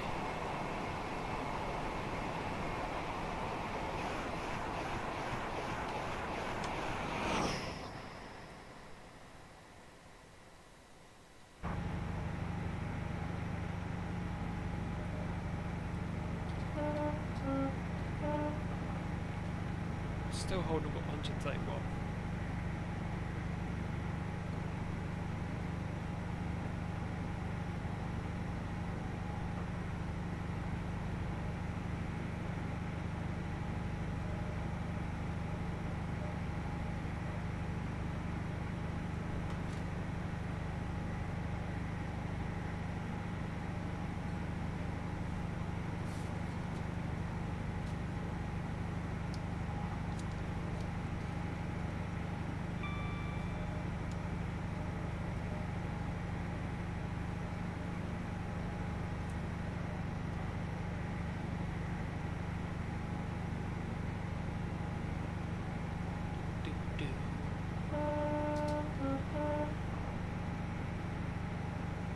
It's pretty much non-stop 70 miles.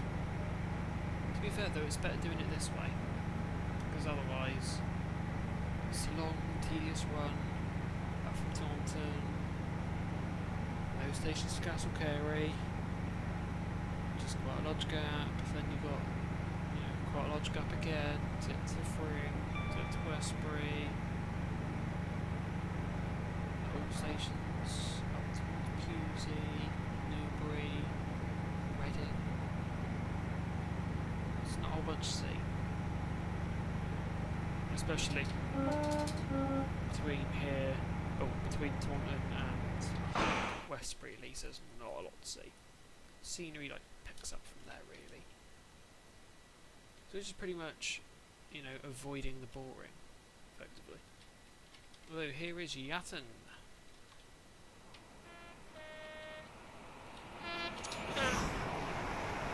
And I've been bowled by more AI.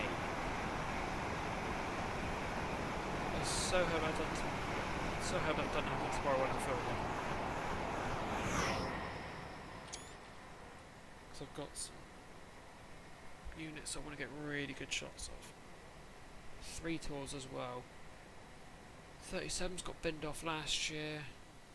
ERE first of the year, and potentially double-headed 59s. I don't know what much I've ruined. No idea, but we'll find out how it plays out.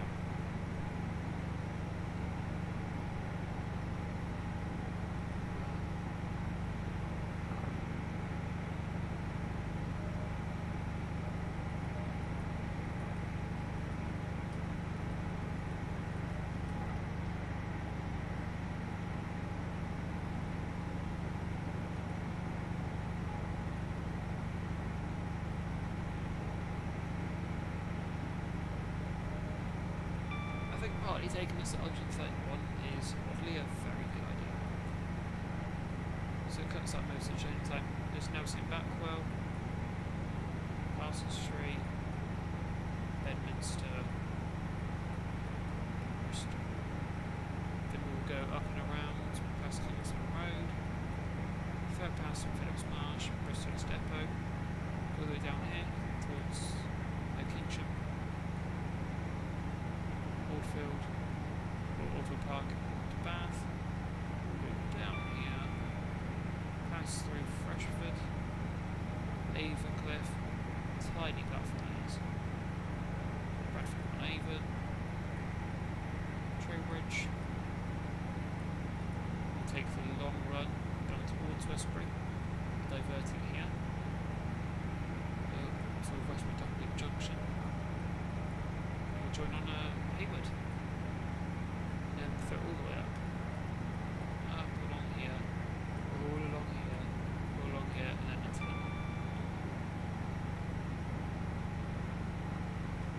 Yeah.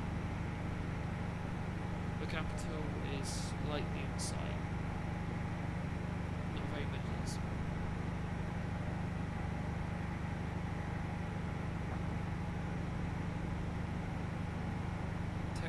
Bristol still taking this at 130 knots.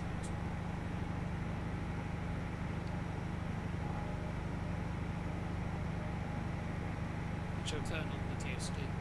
Interesting.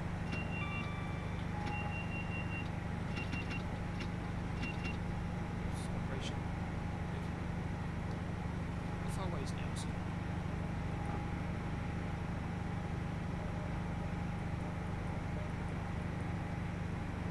Oh no. I've already been past Nelson. So let's not pass the street. Pass the street relief.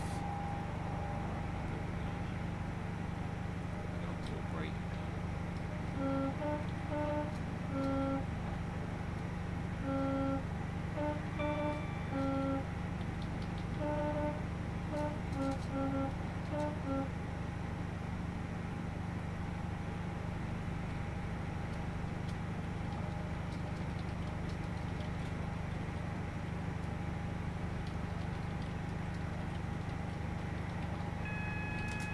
Anyways, come back in. No. Yes. Thank God. What's the message here? Does some good some here. Do love this over VP.5. Now we're going to slow down pretty much all the way down to 25 for Bristol. Luckily Bristol's a way off, but now I can see Parson Street 1.5 off. That's not too far.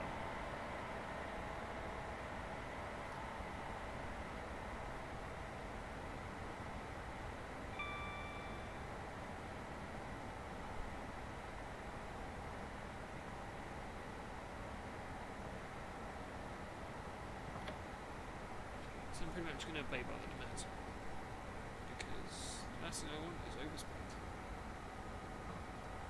Through Bristol, and then we deroute. Because it is sort of a tight radius, I think, of Bristol.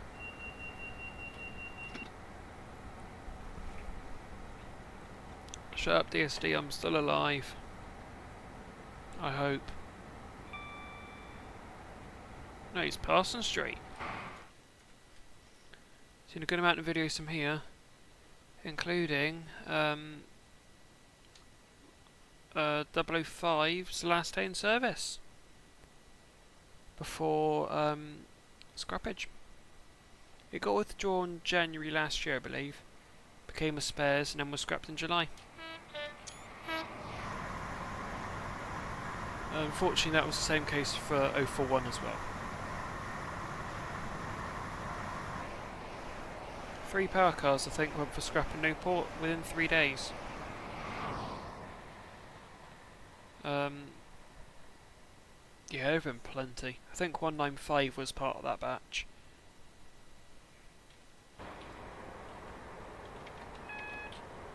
I'm not cleared into Bristol. Ooh, okay. Nice. I've got no. Good. Up through. Good. Over. No, I don't want to go up near SPM because I'm not cleared that far up. But good. Good. Stopped to nearly a full stop here at Bedminster. I probably would have actually stopped as well.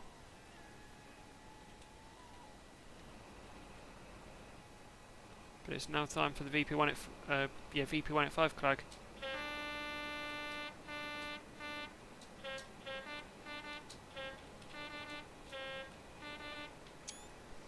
And considering I think Bristol has ULEZ, don't think I'd be too happy about that.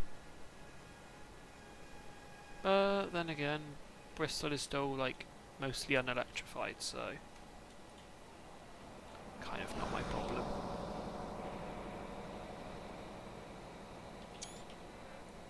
They've electrified Temple Meads, but they haven't electrified they haven't electrified Temple Meads, but they've electrified Parkway.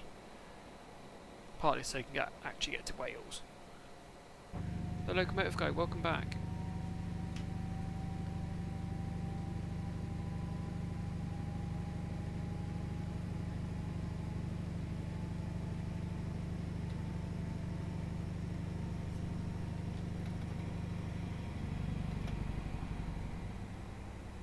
So I'm 25 by the board. Nah. 28 will do by the board. I don't really care. As long as this thing stays on the rails, I'm fine. So you got your shunt sidings, heading to St Philip's Marsh that way. A lot of stock enters St Philip's Marsh that way.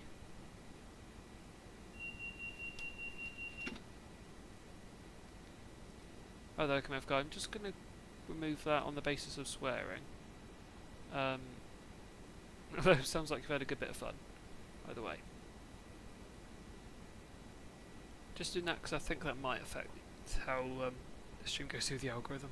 If it's got swearing in it. But yes, welcome to the home of Brunel and all of his finest works, including Bristol Temple Meads.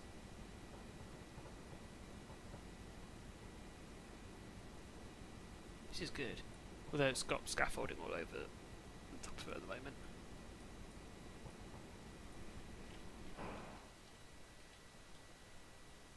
It's a good station here though.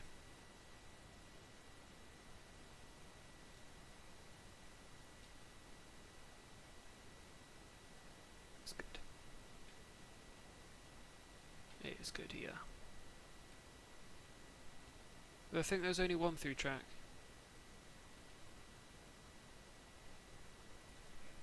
The answer to that, locomotive guy, is no.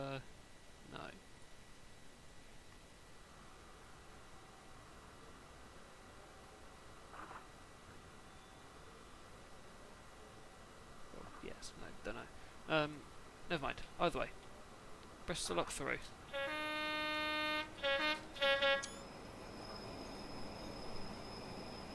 You don't see a lot go through the up line really, unless it's freight.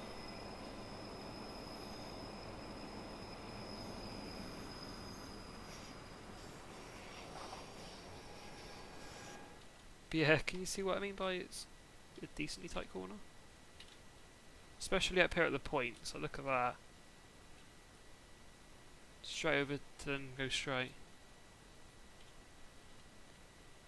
That is gonna be something on the just do there. Quite a sharp radius.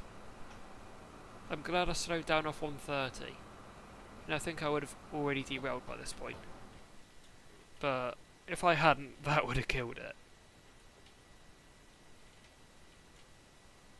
Like, the entirety of Bristol is a curve. Effectively. Oh, and also, hello St Philip's Marsh.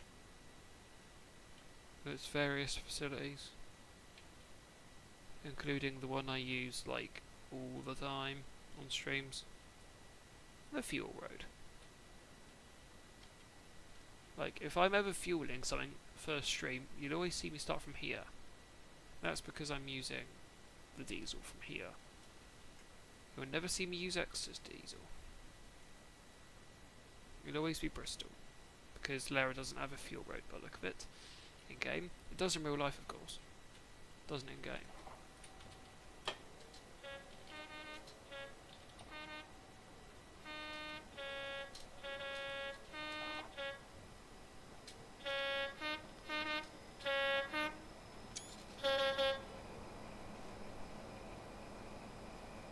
As we approach the 2-hour mark, blimey.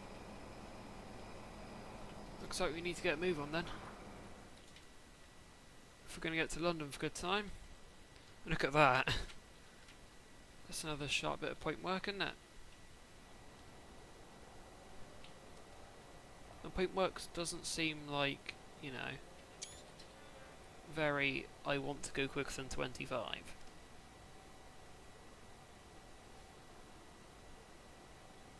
and if the game would not lag. Welcome to Bristol Barton Hill, where most recently a pair of 20s when repainted. It's the former GBRF ones, 901 and 906.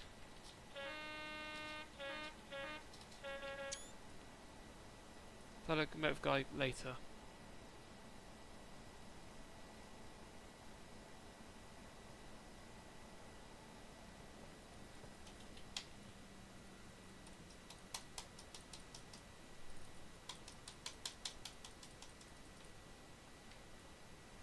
There's no leave a first set of points.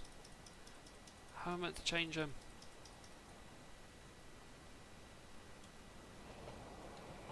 Although, welcome to Kingston Road. This is Kingston Road and that's it. Literally 5 sidings. 3 are all covered in weeds. I was expecting Kingston Road to literally be like there. But no. This is Kingston Road. Oh well. And down here is your other entrance to St Philip's Marsh. Down there it's quite a long winding curve. Down there. That's the entrance slash exit that you'll see me use a lot. And also, very promptly, Bristol East Depot.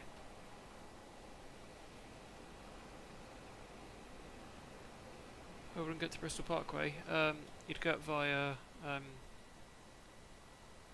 like Bristol Barton Hill and up. That isn't on Birkenhead, so annoyingly.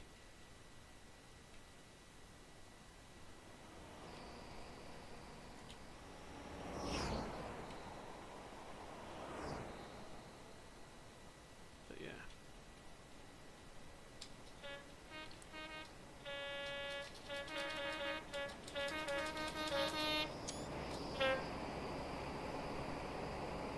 But yes, time to head down via Keynsham and things.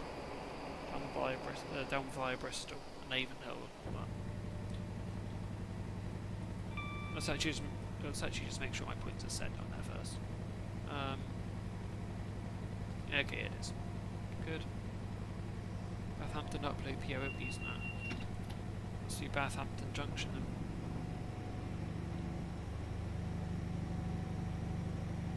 Yeah, I'd hope so, the locomotive guy.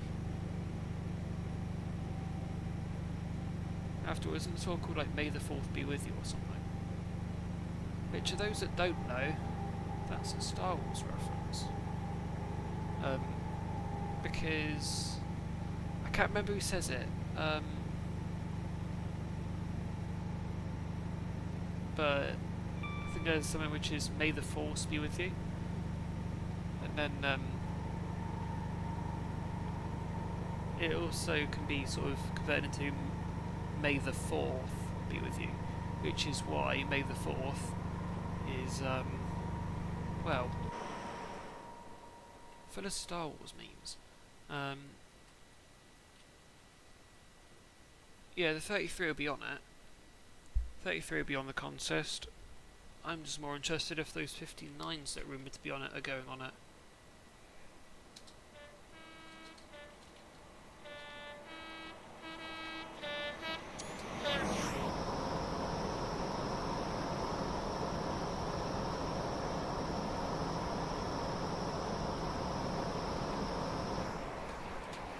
Yeah, but that locomotive guy, they wouldn't send 33012 up to Westbury Tarmac.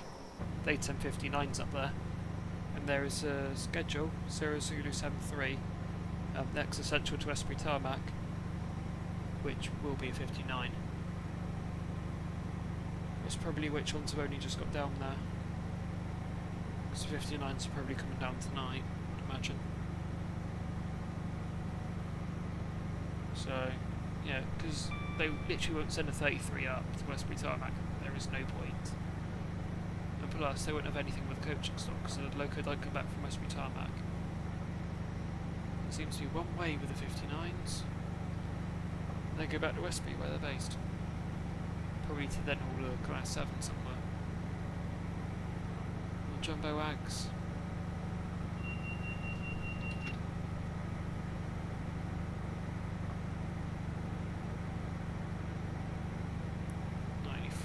Approaching Keynsham.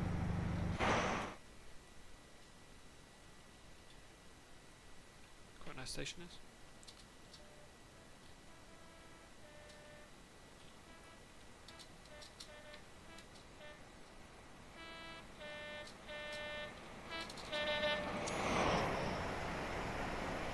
As if the depot seeable from the station works, not really.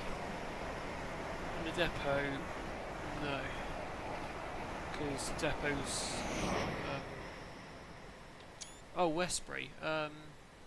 Westbury tarmac won't be, because I think that's like more up Watley. Westbury, you've got 2 freight yards. They are huge ones. One of them's DB's. You can see most of the freight yards.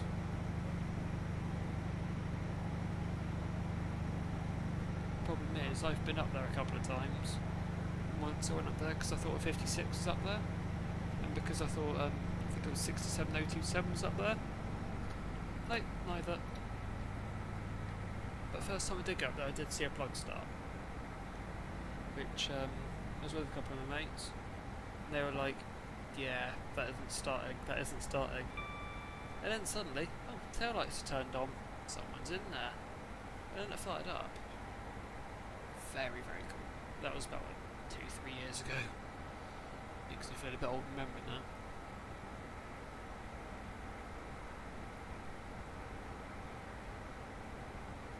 And from a time where I still use portrait to film and take photos. I don't do that anymore. Haven't done that for the duration of this channel, at least. There are a couple of videos that are portrait. Just so I want to thank my mum for those. Yeah. But no, I always film in landscape now. No way will you ever catch me filming in portrait. I mean, there might be a couple of photos and things from my camera that are in portrait, but that's just mostly, because why not?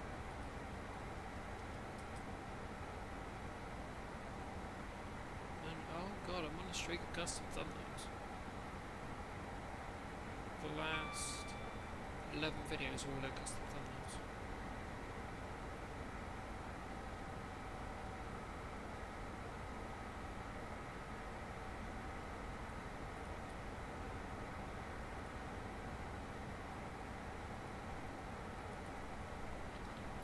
What I say by custom thumbnails is thumbnails that aren't literally just like the raw photos. I've added the title to that. If I've got banana footage to edit, that will be its own separate video, I believe. Then I'll do one video from Saturday.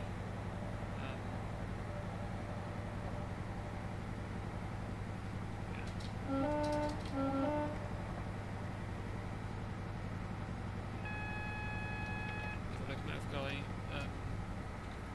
the end of the day, my footage is sort of my discretion, really, and I'm mostly going to use my footage in my own videos, so yeah, not too keen.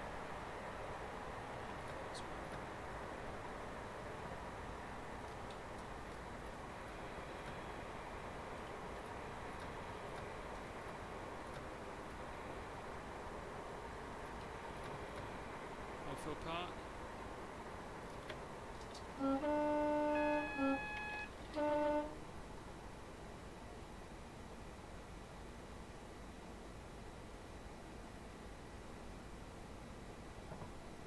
Going towards Bath. No, we'll stop in Bath. Why not?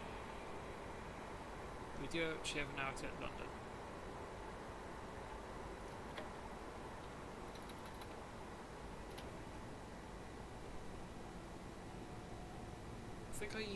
massively overestimated the amount of time it would take to London, but underestimated, because I only thought it was going to take 3 hours, because it usually is something like Plymouth. Turns out that was a huge underestimate.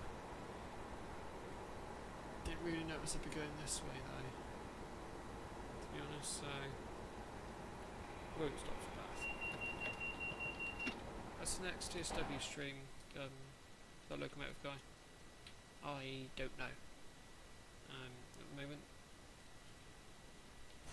Probably the next stream I do. Well, that sounds proper set now. Austin Real Live. Oh, yeah, it's pretty much has set now. And fun fact, in game, we're 5 minutes behind Real Life. That's fun.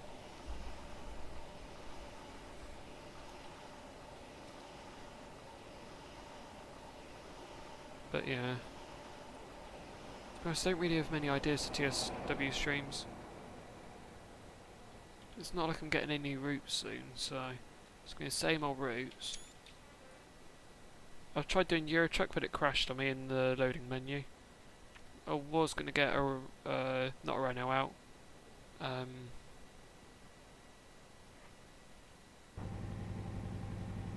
Volvo. Yeah, LIR too. Don't know if that. I locomotive guy. Won't be getting that for a while. Plus, I don't have an interest in American routes really. Mostly sort of orientated to the British routes. And even so, the newest one, Edinburgh to Glasgow, I am not keen on at all. Oh, I did sort of do a ranting stream about that. So, yeah. Had a bit of a rant.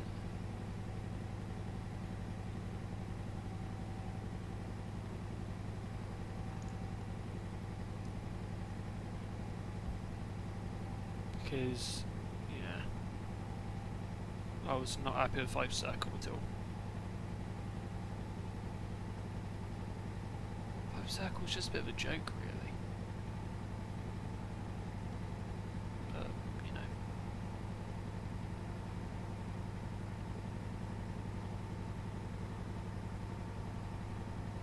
Yeah, fair enough, that locomotive guy. Is BPO, is that Blackpool? So, whoa, whoa, whoa, whoa, whoa, whoa, whoa, whoa, whoa, whoa, whoa, whoa, whoa, whoa, whoa, whoa, whoa, whoa, whoa. Whoa.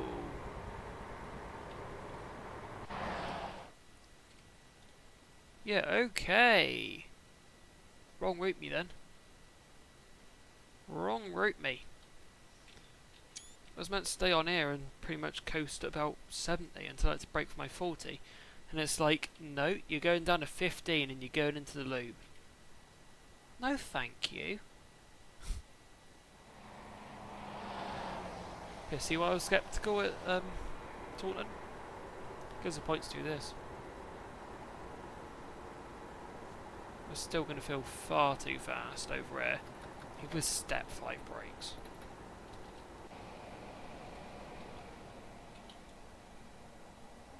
Like, yo, what? And you can tell I did not anticipate for that at all. Just by how much it lurched. Because if I knew I was going over there, I would have slowed down. But, alas, no I didn't. So I didn't slow down for it at all.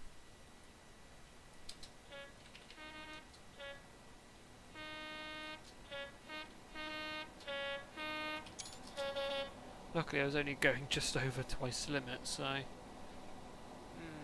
not good. But it could be worse.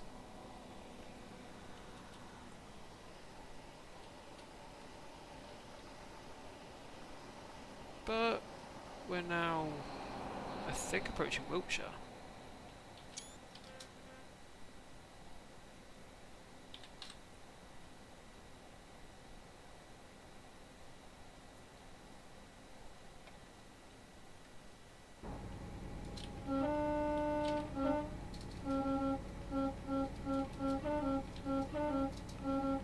Can we just change the title to maybe say Dash to Reading? Because I really don't think we're getting to London. I really think London's out of the equation. I know that was with going 130 as well.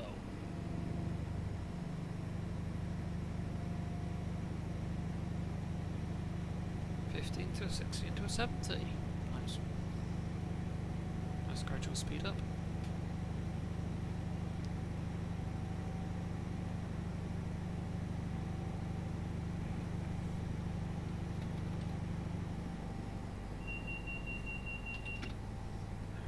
Right, DVD. You can tell I'm still alive because I'm moving the controls. You're meant to go for like every minute if a control is not used. Freight 60, passenger 70. Count me in. I'll use that 70. I'll happily use 70. After all, this is an HST I'm driving. I won't operate high speeds.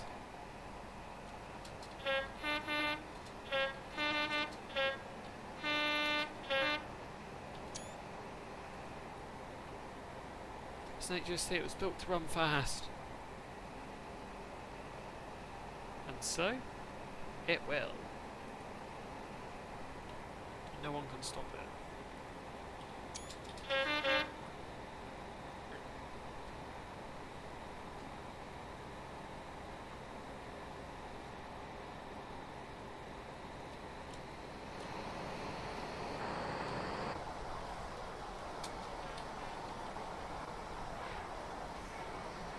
Just close to get to the front loco.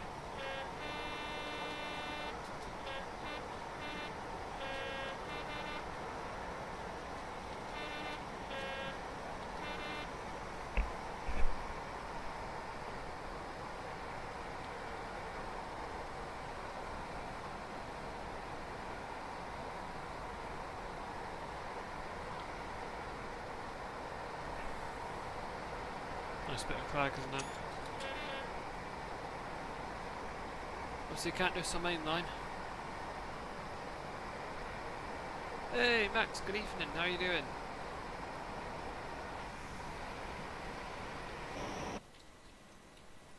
Let's get a good flyby shot. Ah, yeah, sure.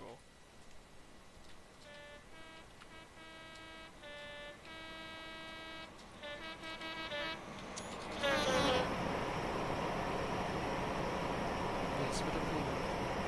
That's amazing. Oh, okay.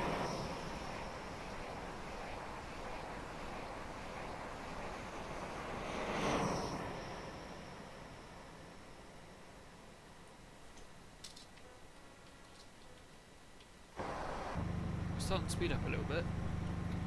You know, just a little bit.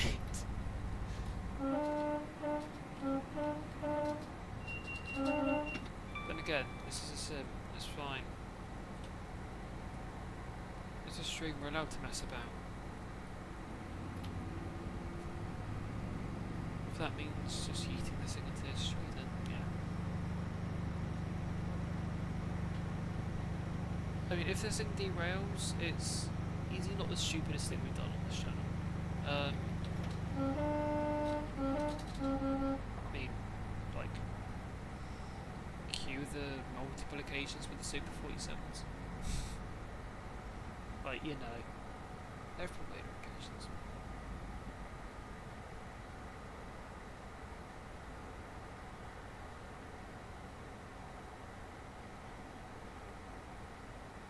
Freshford, then Avenglyph. In fact, got a level crossing as well.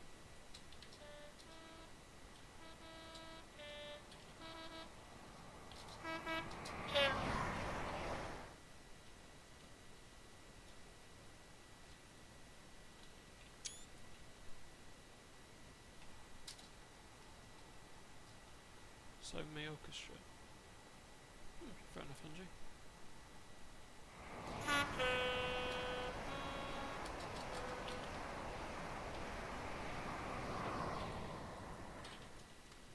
Let's go to that really, really short platform.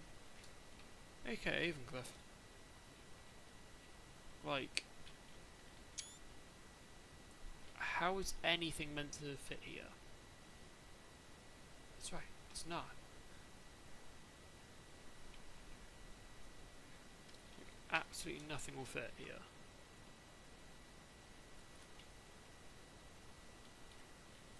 In fact, yeah, I don't even know if it is one coach, because 166 is told to just unlock the local door. That's it. Yeah, it's all go mulches, Max. Running a bit low on time, so that to change from dash to the capital to dash to Reading. Because I don't know if we'll have enough time to get to London. But even I think Reading's a bit fine. Like, we're going to need to speed run to Westbury, and once we're out of Westbury, we're non-stop to Reading. Vision 130. Problem is, I've just gone on this detour. So we've effectively done out to near Westbury. Now we're on like a down, and then we're just on a massive across. So this takes out about like ages. Bradford. I think for this you need to set like stop and non-stop, and that'll do your barriers how you need it. Kent and Avon Canal. Nice.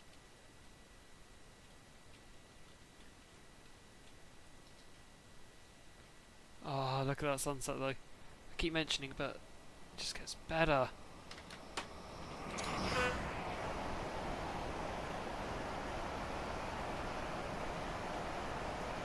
Well, it definitely is Broughton tomorrow though. Yeah, let's run down to Bishop's Lyddard. Lydiard.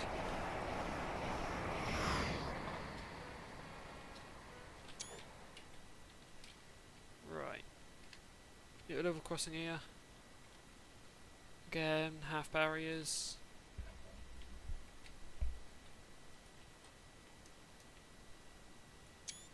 You know, drivers don't like that.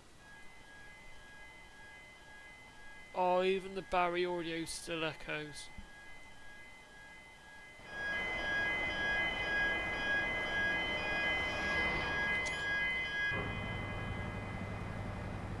That's better, my ears aren't bleeding.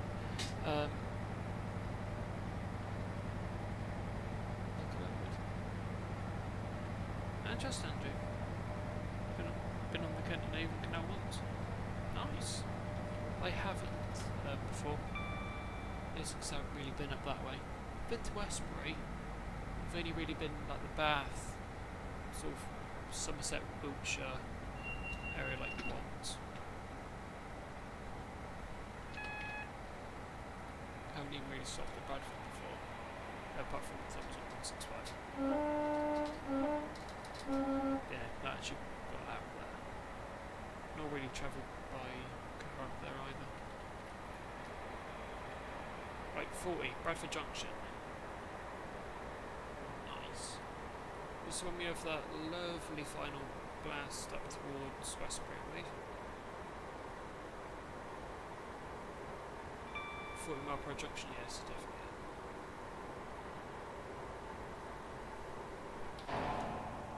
Still echoey. Yep, it is. Okay. Also through Trowbridge, it's just an extraordinarily long run to Westbury.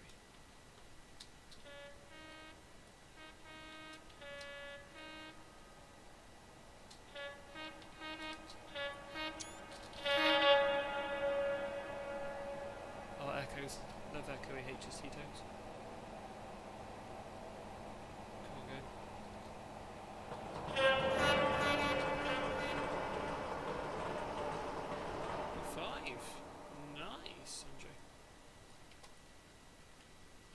houses were the best.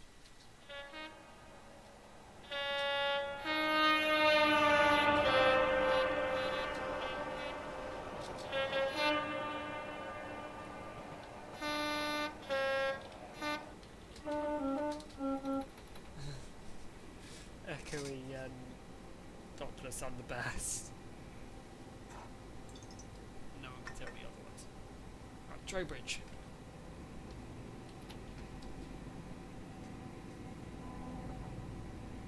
Yes, you don't want to go into Westbury, you want to go down this loop.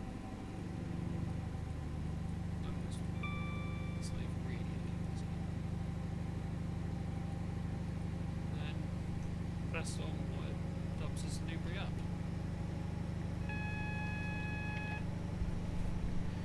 Yes, Andrew, I think I remember that time.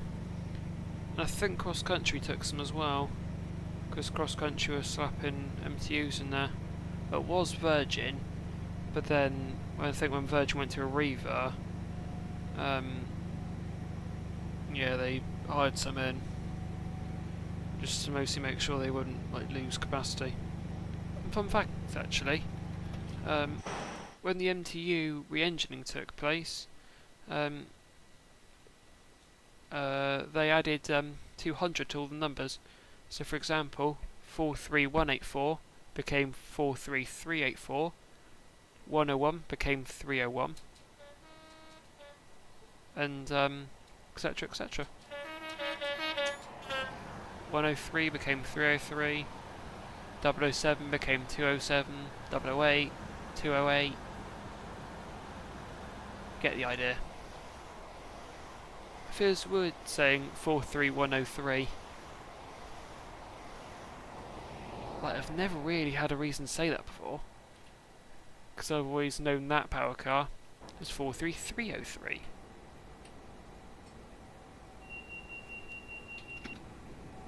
So it's good fun.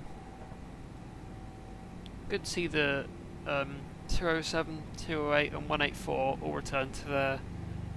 I know, sorry, 207, 208 and 384 all return to their original numbers. Good to see 007 again, 008 again, and 184 again.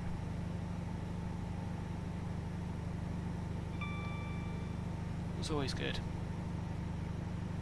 Unfortunately, all those locos have been exported now. 184 and 008 to Nigeria, and then 007's gone to Mexico. Interestingly though, 007 has kept Intercity Executive, whereas 008 and 184 have lost it. Have lost their liveries. But interestingly, BR Intercity has been kept in 007. Which I do like.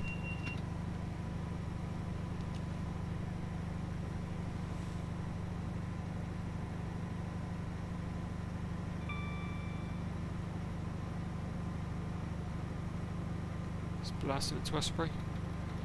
Oh, it's 15 mile per hour points. Brilliant. Oh, it doesn't matter. Saves having to go into Westbury, stop, change ends and all that.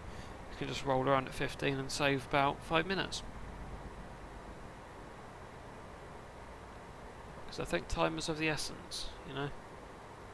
Just slightly.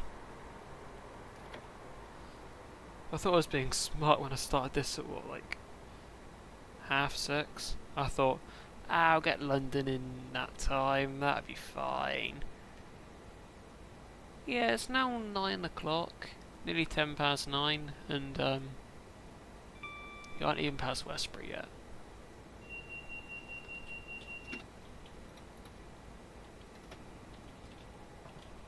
Look, we're getting there.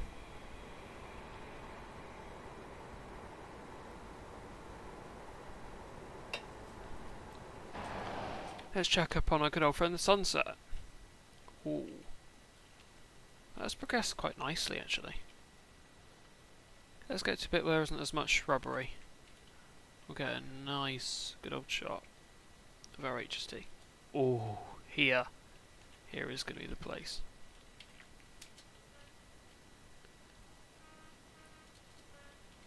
Sun's pretty much down as well.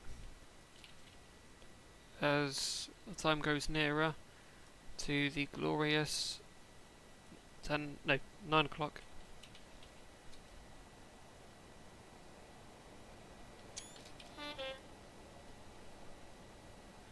Midland sunset, no, Pullman sunset.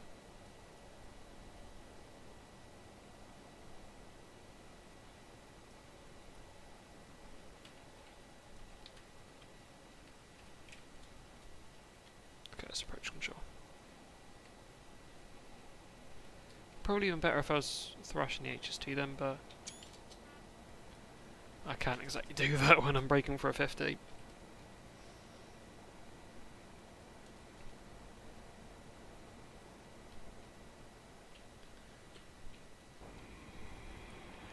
Okay, I might be going over these points a bit fast. Probably too fast. It might be perfect now. Yep. Brilliant. These lights are becoming a lot more luminous now though. So those on the front. Ooh, wow. Oh, wow. I do like sunset photography though. Just a shame this is England, isn't it?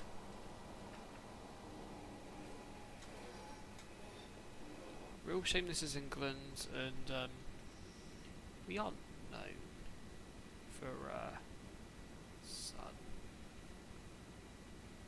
And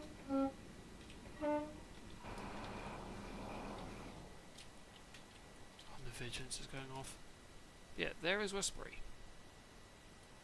That has, in real life, got extended platforms now, which haven't been portrayed here.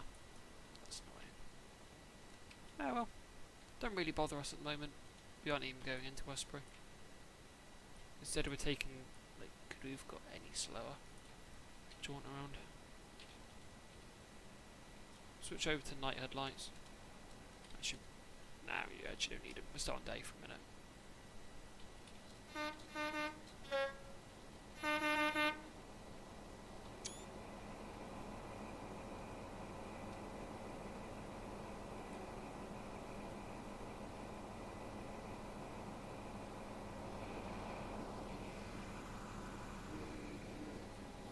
Oh well.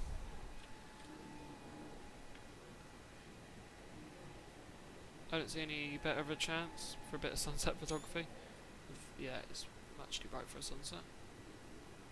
But they were saying that when the sun is quite low down in the sky, it is often blinding. Although hey, it brings out good photos, doesn't it?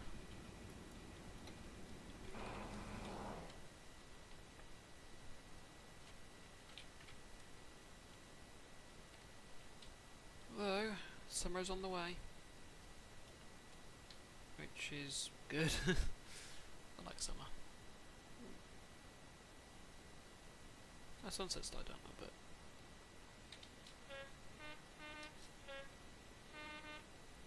If I'd have got clouds in here, that'd have been so much better. Right, Joe, save the clag for a second. Just a second.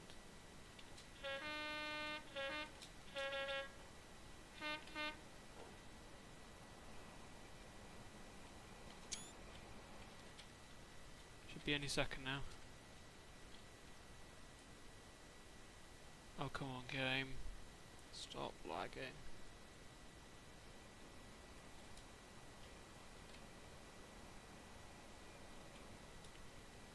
There we are.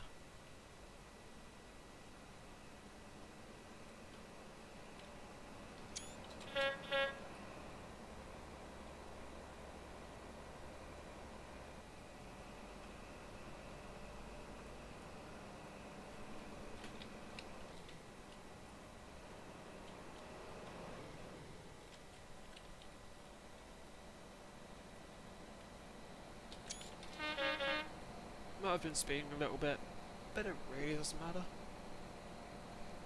the end of the day, we're up to 15 a minute. We're up to 15 a minute anyway. It's a Friday night. Let you know. Let's have a bit of fun.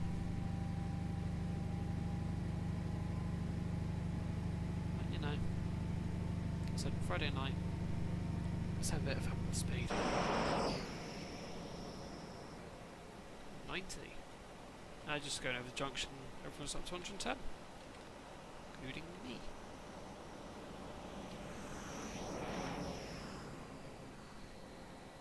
Imagine that sunset will be gone by the time we get to Reading. So do not ask why I like taking screenshots of signage of all things.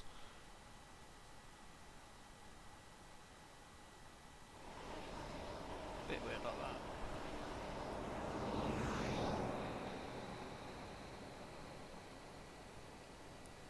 Nice amount of crack out of 046 as well.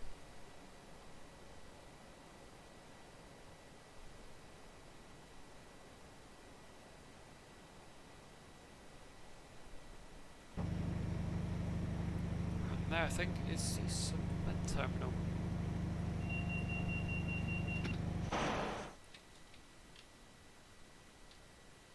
Yeah, that sun isn't exactly producing much in the way of light now. We've run out of sunset photography. Although, have we run out? I don't reckon we have. That's the joys though of doing this. Driving straight into the evenings. Because in real life that sun is yeah, the sun's getting lower. Joys of sunsets.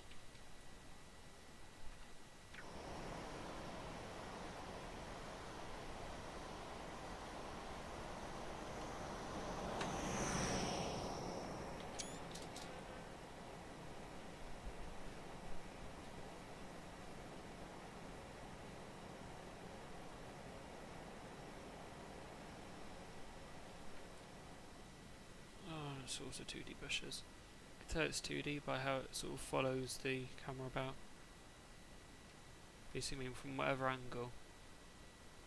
Getting pretty much the exact same shot of trees. Shrubbery.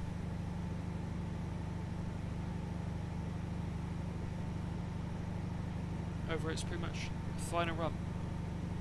All the way up.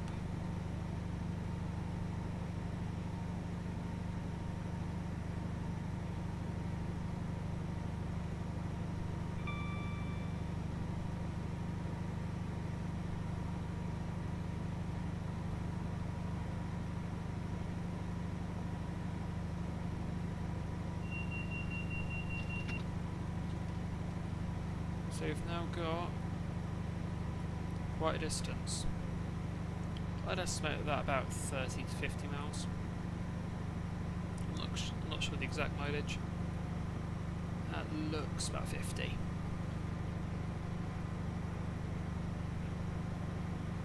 So, let's go for it. Luckily we're in HSTs, we're not on IETs, so that should not be a problem, really.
Broken 100.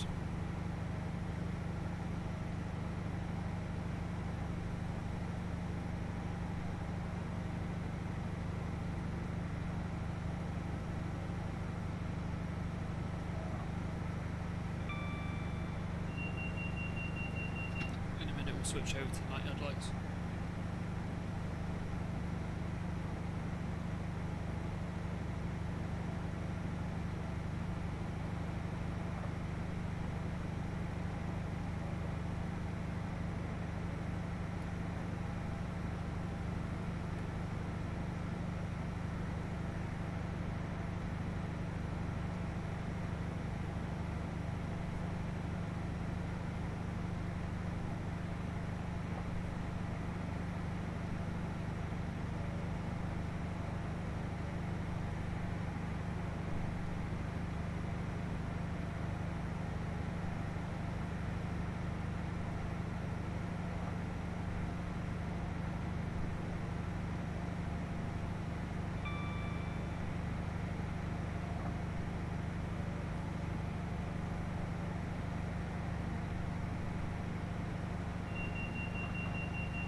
The one thing I don't want to do in a cab, I'm looking at my phone.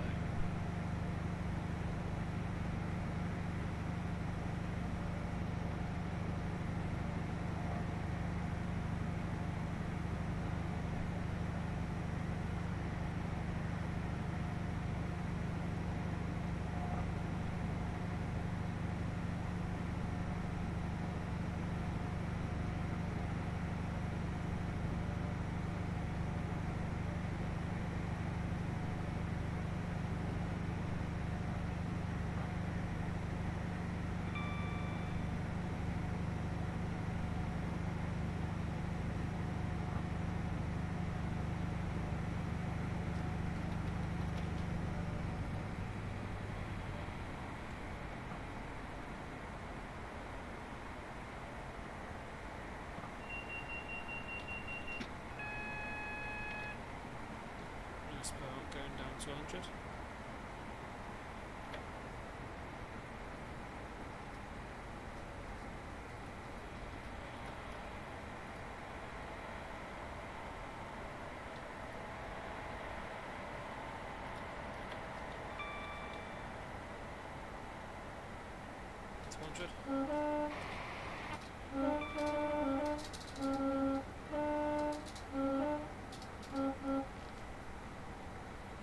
Down to 100. This is whistle board. Down to 90 and back to 100. Okay, we've got a bit of an uphill grade assistance.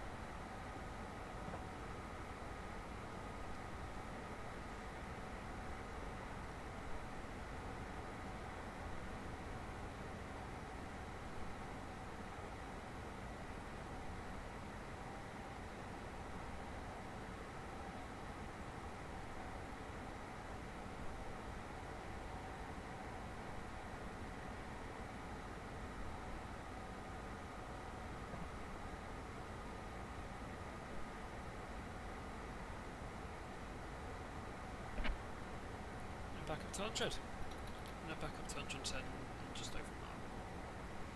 2 miles. Mark opening taps on the P95.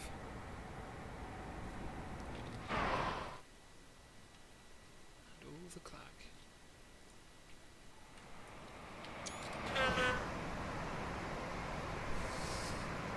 Get a bit of a Doppler.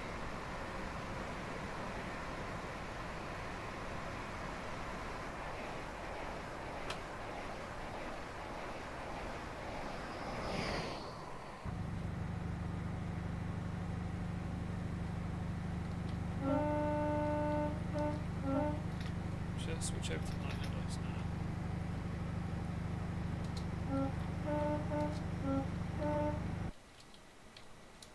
It's probably still too light to go on tonight, but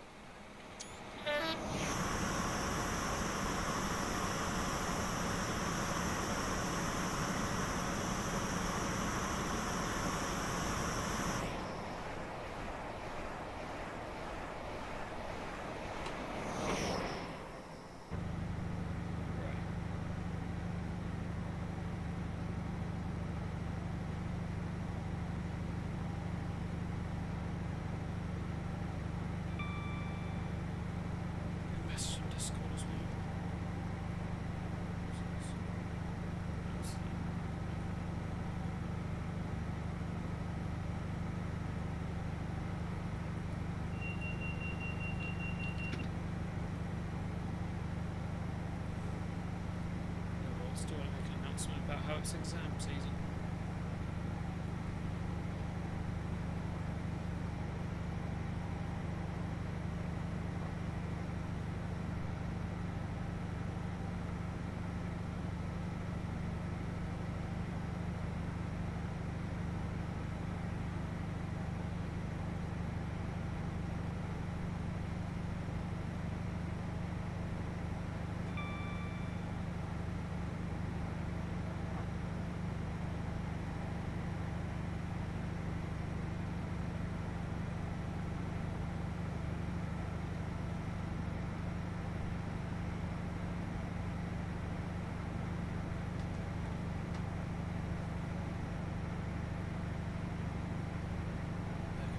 Exam season.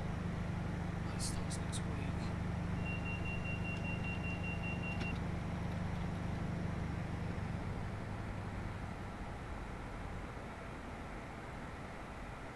Yeah, if there's anyone watching that's got GCSEs upcoming, good luck to anyone doing GCSEs. Is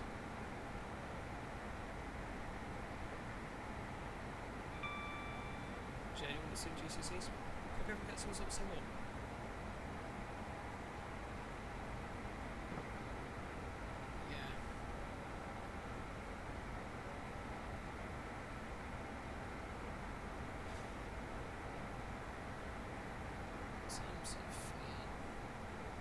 This exam season is what, like 6 to 8 weeks.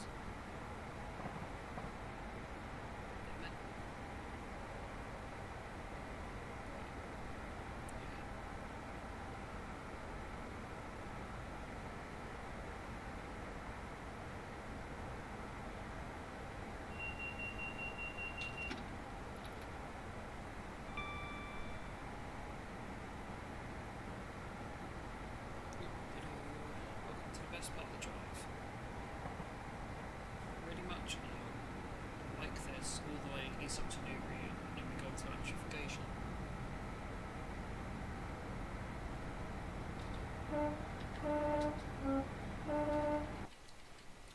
Yeah, about now in real life I'd probably switch over to night lights.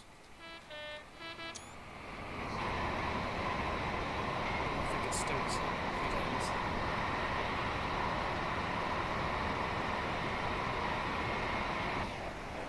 Don't know if anyone heard me there. I think it's still technically day headlights, but I'm putting on the night lights now, honestly.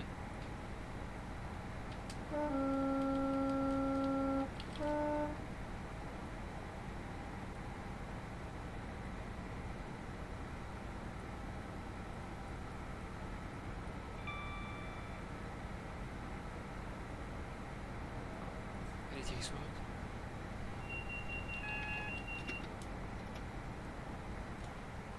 Right, 100 for Pusey, 1 mile, and then, yeah, pretty much just standard jaunt up towards Newbury, which is here, and then the run up to Reading up here, and that'll be this stream done this evening. To be honest, it does seem achievable actually to get to Reading by 10. If you run a bit over, doesn't matter. Doesn't matter if a bit over. But yeah, I doubt we'll go to London.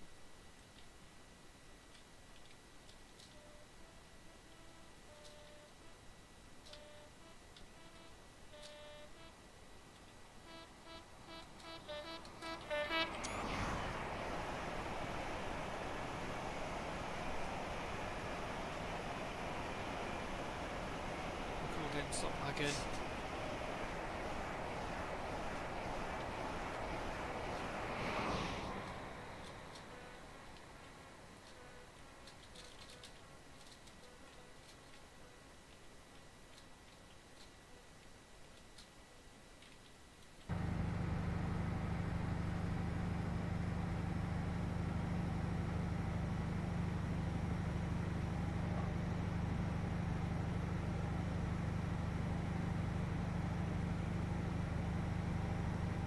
Back up to 100.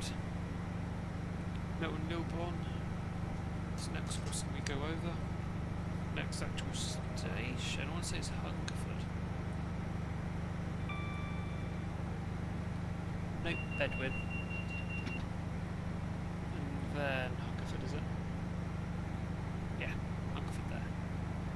So Bedwin, Hungerford, Kintbury. Then we have Newbury. So here's when we get to electrification. So you've covered a nice amount of distance. About a half hour. So it looks a bit more than that. Gonna find a way, but then we do go quicker.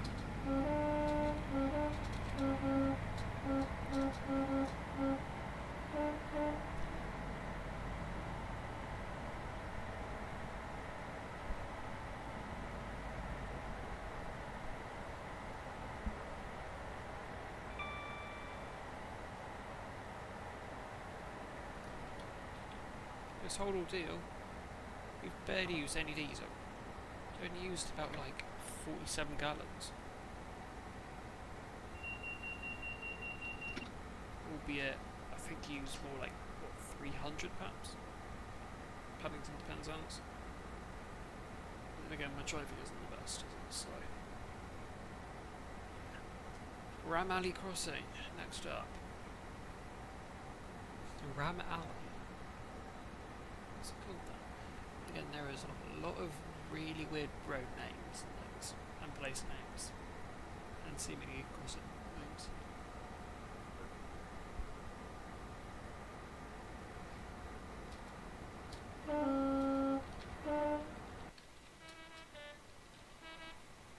Yeah, the sun's going to go down rather quickly, I think.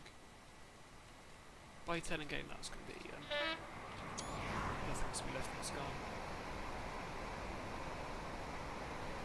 I like how we're in a 100 and idling and we're at 70, 78. It's at 76, not yet. But it'll be there by the time the revs kick in.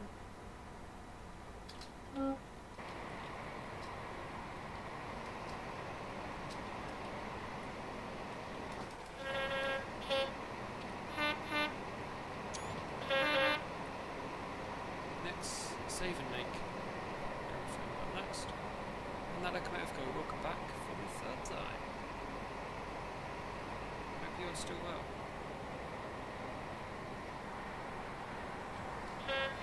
I thought I was a speedboat then. No. Oh my god, my brain. You can tell my brain is not working this evening, can't you? It's been a long week, okay? It's been a long week. I thought that was a whistleboard, hence why I gave a tone, but no, it's a speedboard.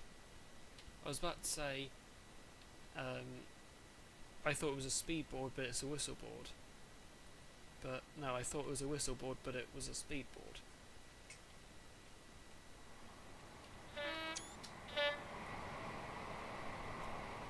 on, brain cells, it's only 9:30 on a Friday night. Please work. Nonetheless, we're down to 70 in just under a mile.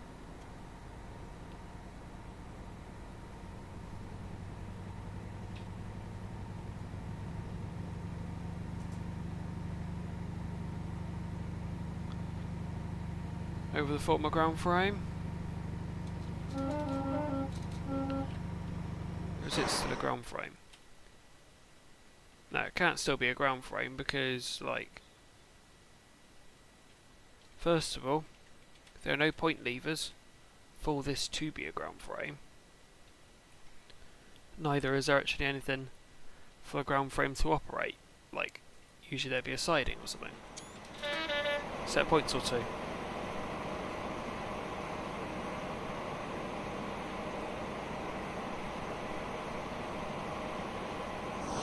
There we are, it's back.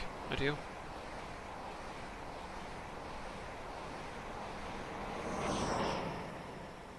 But yeah, that really is setting. That'll be gone in a minute.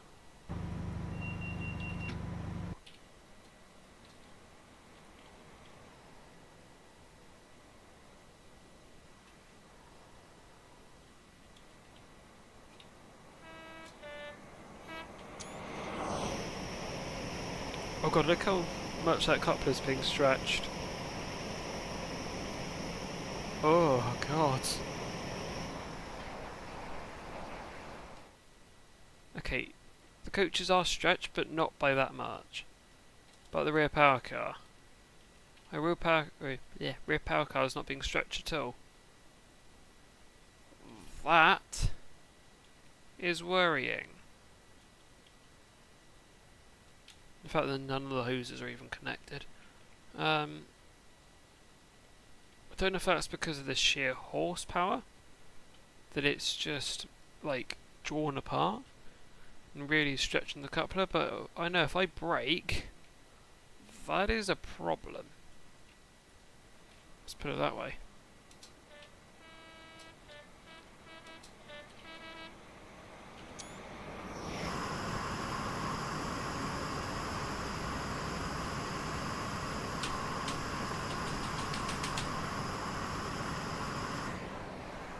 I hate it when it lags and I'm right next to the engine block. Okay, this beautiful VP185 power unit behind. But annoyingly, you only get 2 camera views of this. Slightly zoomed out one and slightly zoomed in one.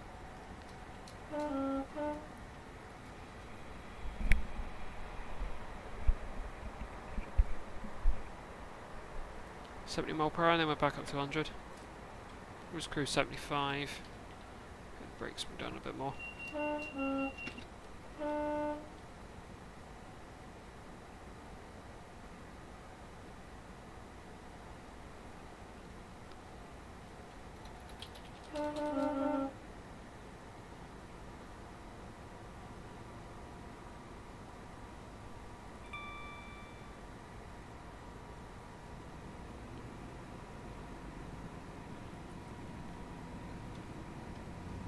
Hey, Bedouin snare.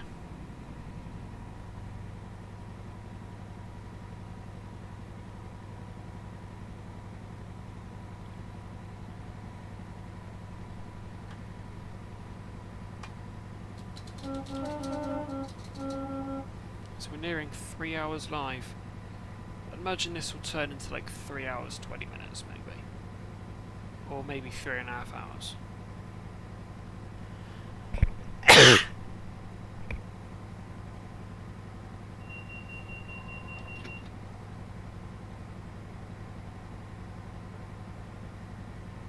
There's Bedouin.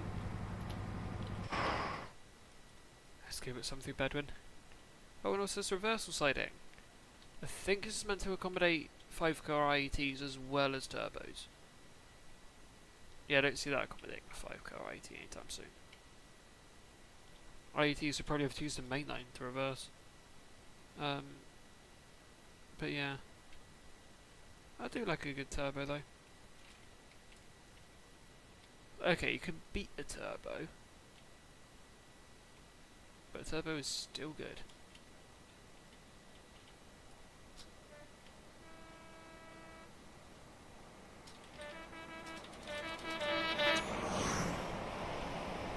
Absolutely hammering through Bedouin.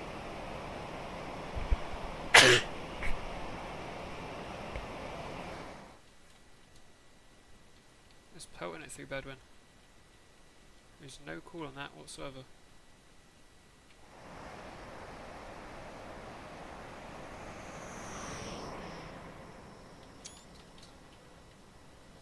Those people in their homes are probably thinking, we've just been woken up by a VP185. To be fair, it is nearly like 9:30 in game. Ooh, it's a Lambo, I think. Not sure which Lambo, but I think that's a Lambo. Look at that though. Front view tickets for tours. That's if people aren't parked away like this bus. You can actually just get a lovely front row ticket.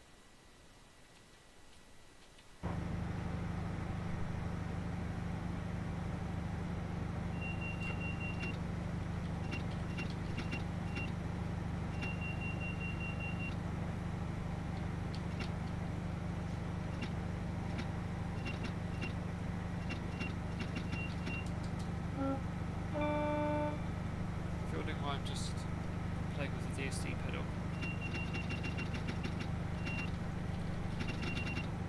That's what happens when I'm just extremely bored of driving this HSD for ages. Don't necessarily have getting bored of an HSD though. It's just a little bit wearing having to drive a distance. A 3/4 mile service. Or half a quarter. It's probably to signal Tango Romeo 845. Or on a bank.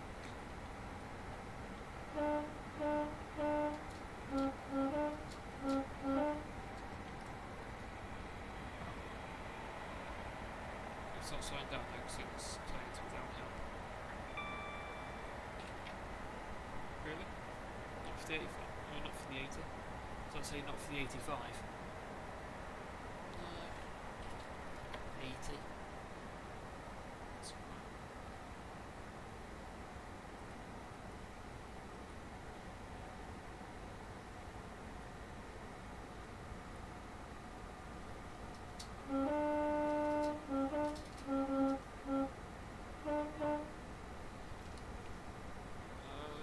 Where's the locomotive guy? I'll do it in a second.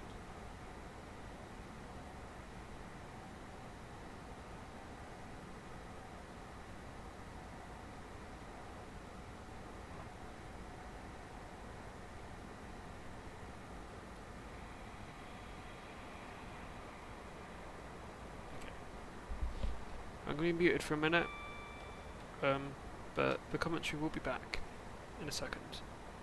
Just give me a short minute.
Yes, sorry all. Apologies for that. I was just called to a mate about tomorrow's spotting. I'm back now, however.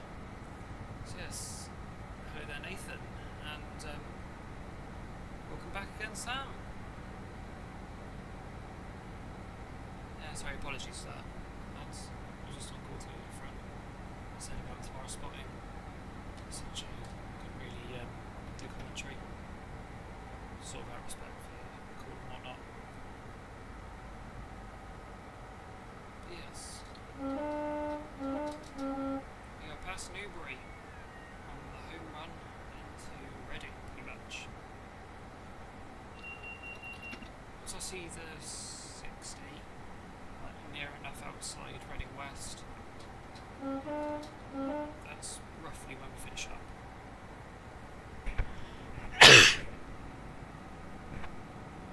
So yeah.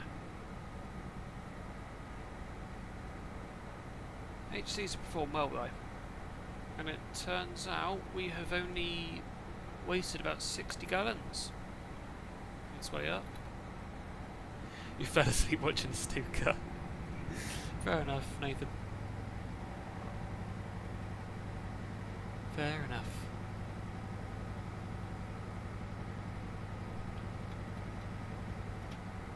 It's getting a bit more dimpsy in this cab now, isn't it? This is definitely night lights.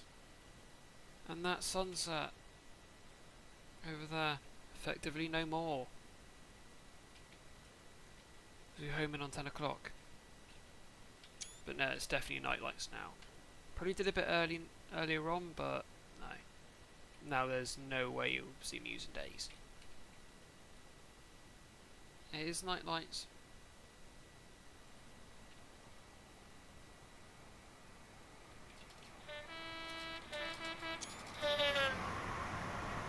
But yeah.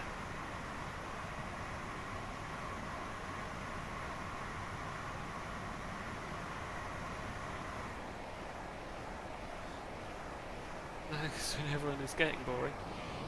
It was boring from the start, Nathan. I'm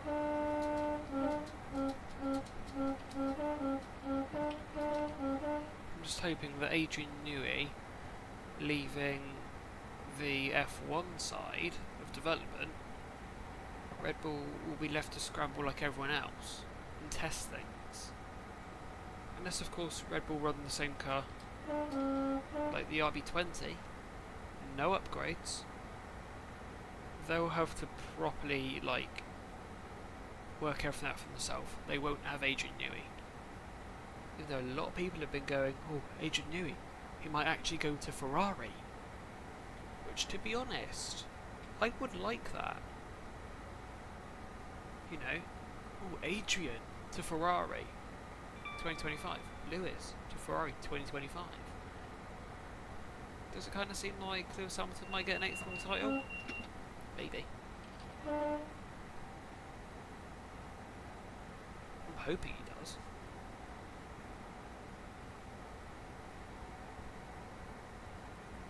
Well, the Brits need a bit of glory.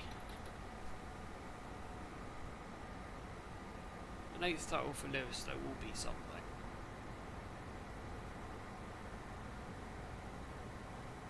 Kinda needs to happen, ideally. Find out whether it does or if it doesn't. You know? We don't know. So that could be the exciting thing about this whole... That's like I could be the most exciting thing about silly season, as they call it, the contract period. Don't know why they call it silly season. I think it's because you know, teams are fighting, so they're like, oh, need to get a driver, whatnot. Ferrari have gone with Lewis. Was it 447 million quid contract or whatnot? Quite an expensive one. Meanwhile, we're passing, I think, Theo Mirko and Theo Tarmac, I believe. That's a nice 3-2. I love that. Crew waiting here. The arrivals / departures. Let's go up to Theo. Get the real deal shot through here. We're now on the home stretch to Reading. As I expected, we weren't going to make it to London for 10. I humongously overestimated it. Oh, underestimated it. I thought 3 hours would be enough to get from Paynton to Paddington. And we sort of had that diversion via Bristol. And I was just thinking, there is no way we're making it to London. We could try, but I'd add like another 20 minutes, half hour stream time. And I've got some stuff to get ready for tomorrow anyway, so unfortunately that will not be happening tonight. I'll go to Reading though, which is still quite a nice station. So instead of dash to the capital, it's dash to Reading.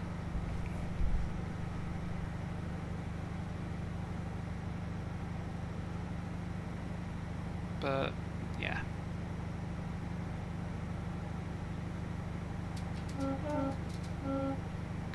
Calcott Mill Crossing.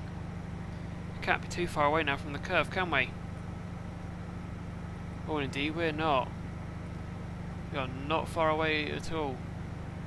We're nearly there. Like the Oxford Road portals and things. And then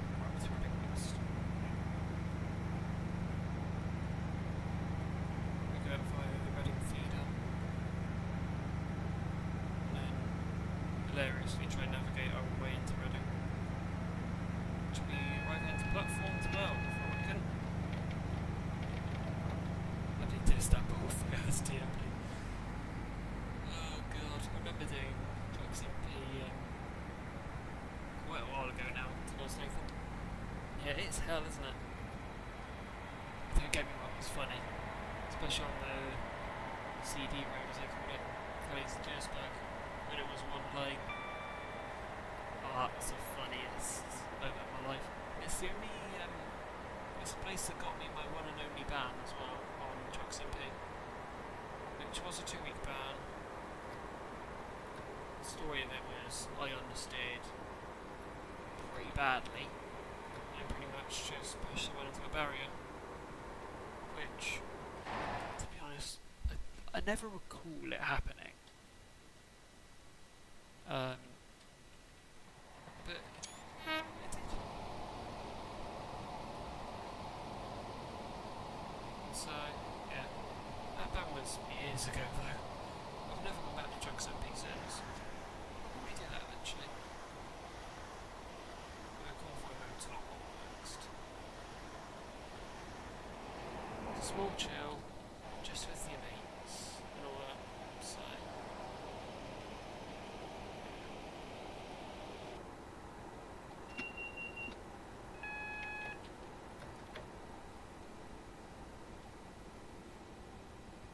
But we are like nearly D's.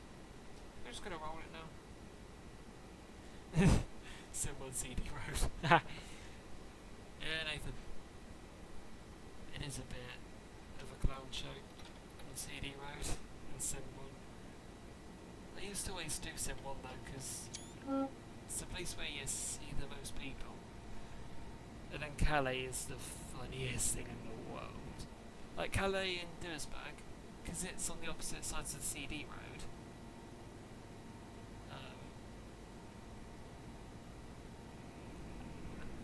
To be fair though, it's a fun experience. Bit of truck zombie. Unforgettable experience, obviously. But yeah, it is absolutely mad. Server 1, so Friday night, you ain't getting anywhere.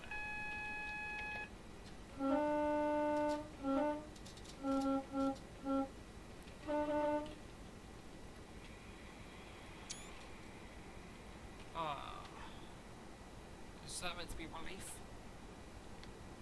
Because you can go up to Reading if the game will stop lagging. I'll show you.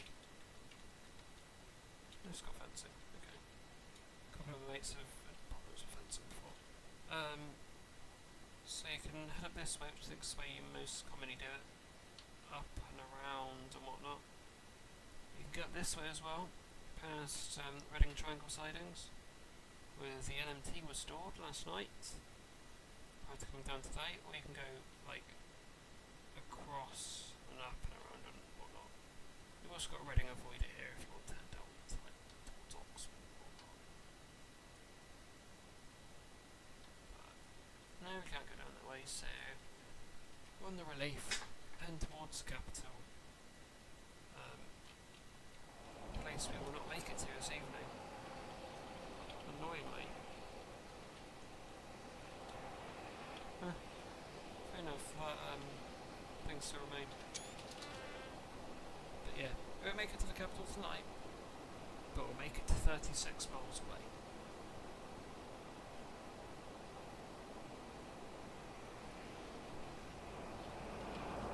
At least we can say we've successfully racked up quite a few miles. Like, I think Exeter, that might be about like 200 miles. It's about 2 miles. So you've been doing about 3.5 hours of driving tonight. All one go. Yeah, we stopped at Newman, we stopped at Exeter. We didn't stop at Bristol, we didn't stop at Bath. Didn't stop at Westbury, just took the avoider. We have been on a non-stop run up from Exeter, which, that in itself is a run.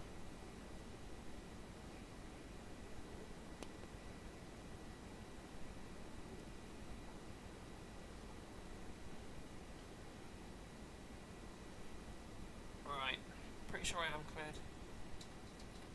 According to this, no I am not. Can go. Like first, but I've got authority to pass this danger. Oh. Apparently not. No. There we are. Oh. No. No. Q Charles Leclerc, I am stupid. I am stupid. I just dumped it into emergency brakes. As you can see about that further, we're going over 3 times to the right. And yeah, it's gone from like a really, really early sunset. We've travelled all through the sunset now. And as the sunset comes to a close, so does the string. Once the brakes race and whatnot. Although, I don't think anyone's denying that is hellfire.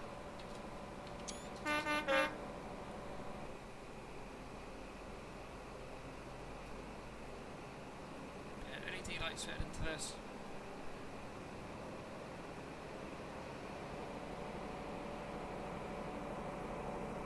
43059, also 046, over 3 times into Reading, where we terminate in platform 12. It's quite interesting actually.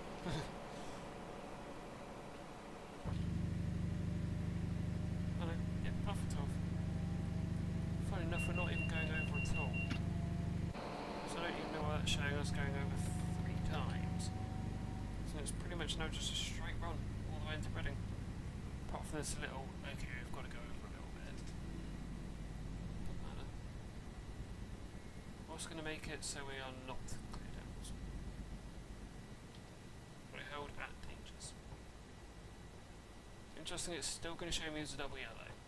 Basically going, you'll be fine. You'll totally be fine. It's not like I've got a real or anything. Circuit, that. Do that. No, no effect. Okay. So that signal was effectively setting me up for a derailment. Nice. Set us over to the fast. We aren't going to do the fast. But you know.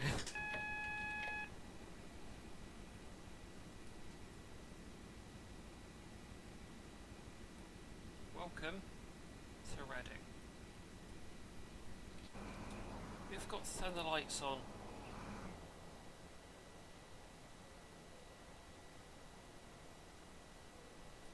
Hearing Anne's voice, aka the announcer, but barely being able to see anything, is a little bit, worrying.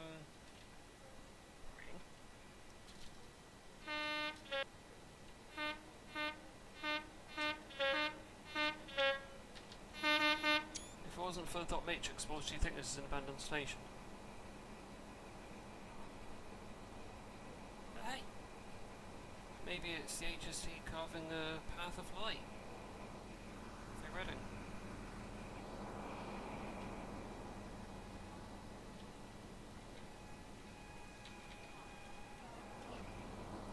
Yes. Welcome to the largest station you'll find outside of Reading. No, outside of London. Paddington. It's the biggest one immediately outside of Paddington. Welcome to Reading.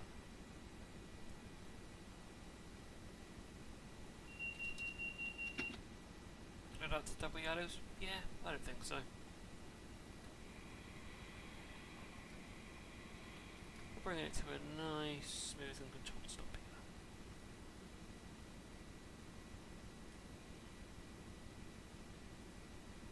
Perfect.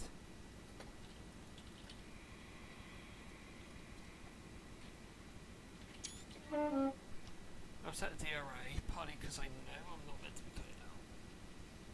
Even though I've actually set a path now. But you know that signal's just a tad buggy. But, welcome to Reading. We have made it. Only 3.5 hours later. But we have made it to Reading.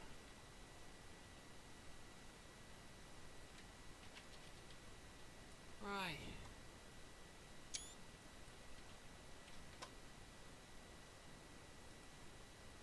Ending screen. I am actually going to set something up. Have a look here. What's over here?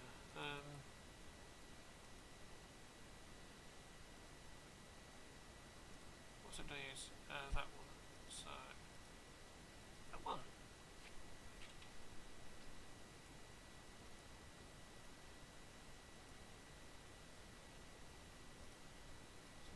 outro music will play in a second. But yes, nonetheless, we made it. So, what a nice stream this has been. Obviously drove up from, what's it called? Okay, that's not actually, like, doing that. Okay, nice. Obviously drove up from Paynton. It's been a really nice run up, I won't lie. It's been a perfectly enjoyable run up. A lovely run from Paynton, at the heart of the Riviera, all the way up to Reading. Obviously, we had to, the plan was to go to London, but due to time constraints we've had to cut this journey short in Reading. Still, quite a nice bit of travel. Travelled from pretty much the start of sunset to the end, on what is meant to be a summer setting. So, yeah, that's set to be the middle of July. So, yeah, probably got dark a bit quick for July. It's dark out there now, so let's call it roughly May. So, yeah, that was a great run. Thoroughly enjoyed it. So next stream 177. I want to say Eurotruck again, but I have to make sure I don't make it crash.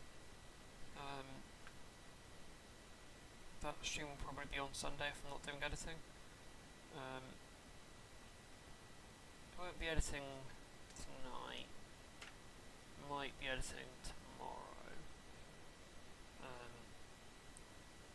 Or Sunday. So I've got Monday off. Everyone's got Monday off. It's obviously bank holiday. I think this bank holiday is to celebrate the crowning of the king, which is very, very exciting.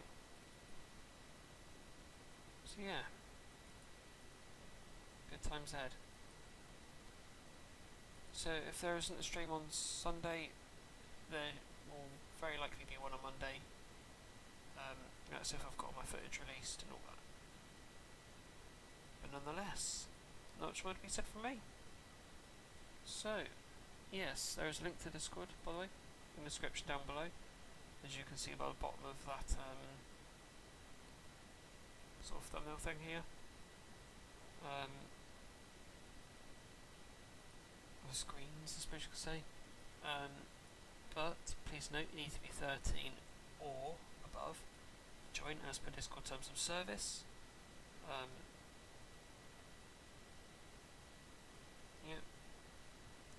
Also feel free to like and subscribe. Feel free to like, as to tell me that you like what we do here, and subscribe so you never miss another stream or video. That is much more to be said from me, everyone. So, without further ado, thank you very much for watching. Hope you enjoyed, and I hope to see you in the next stream or video. Take care. Hope to see you there.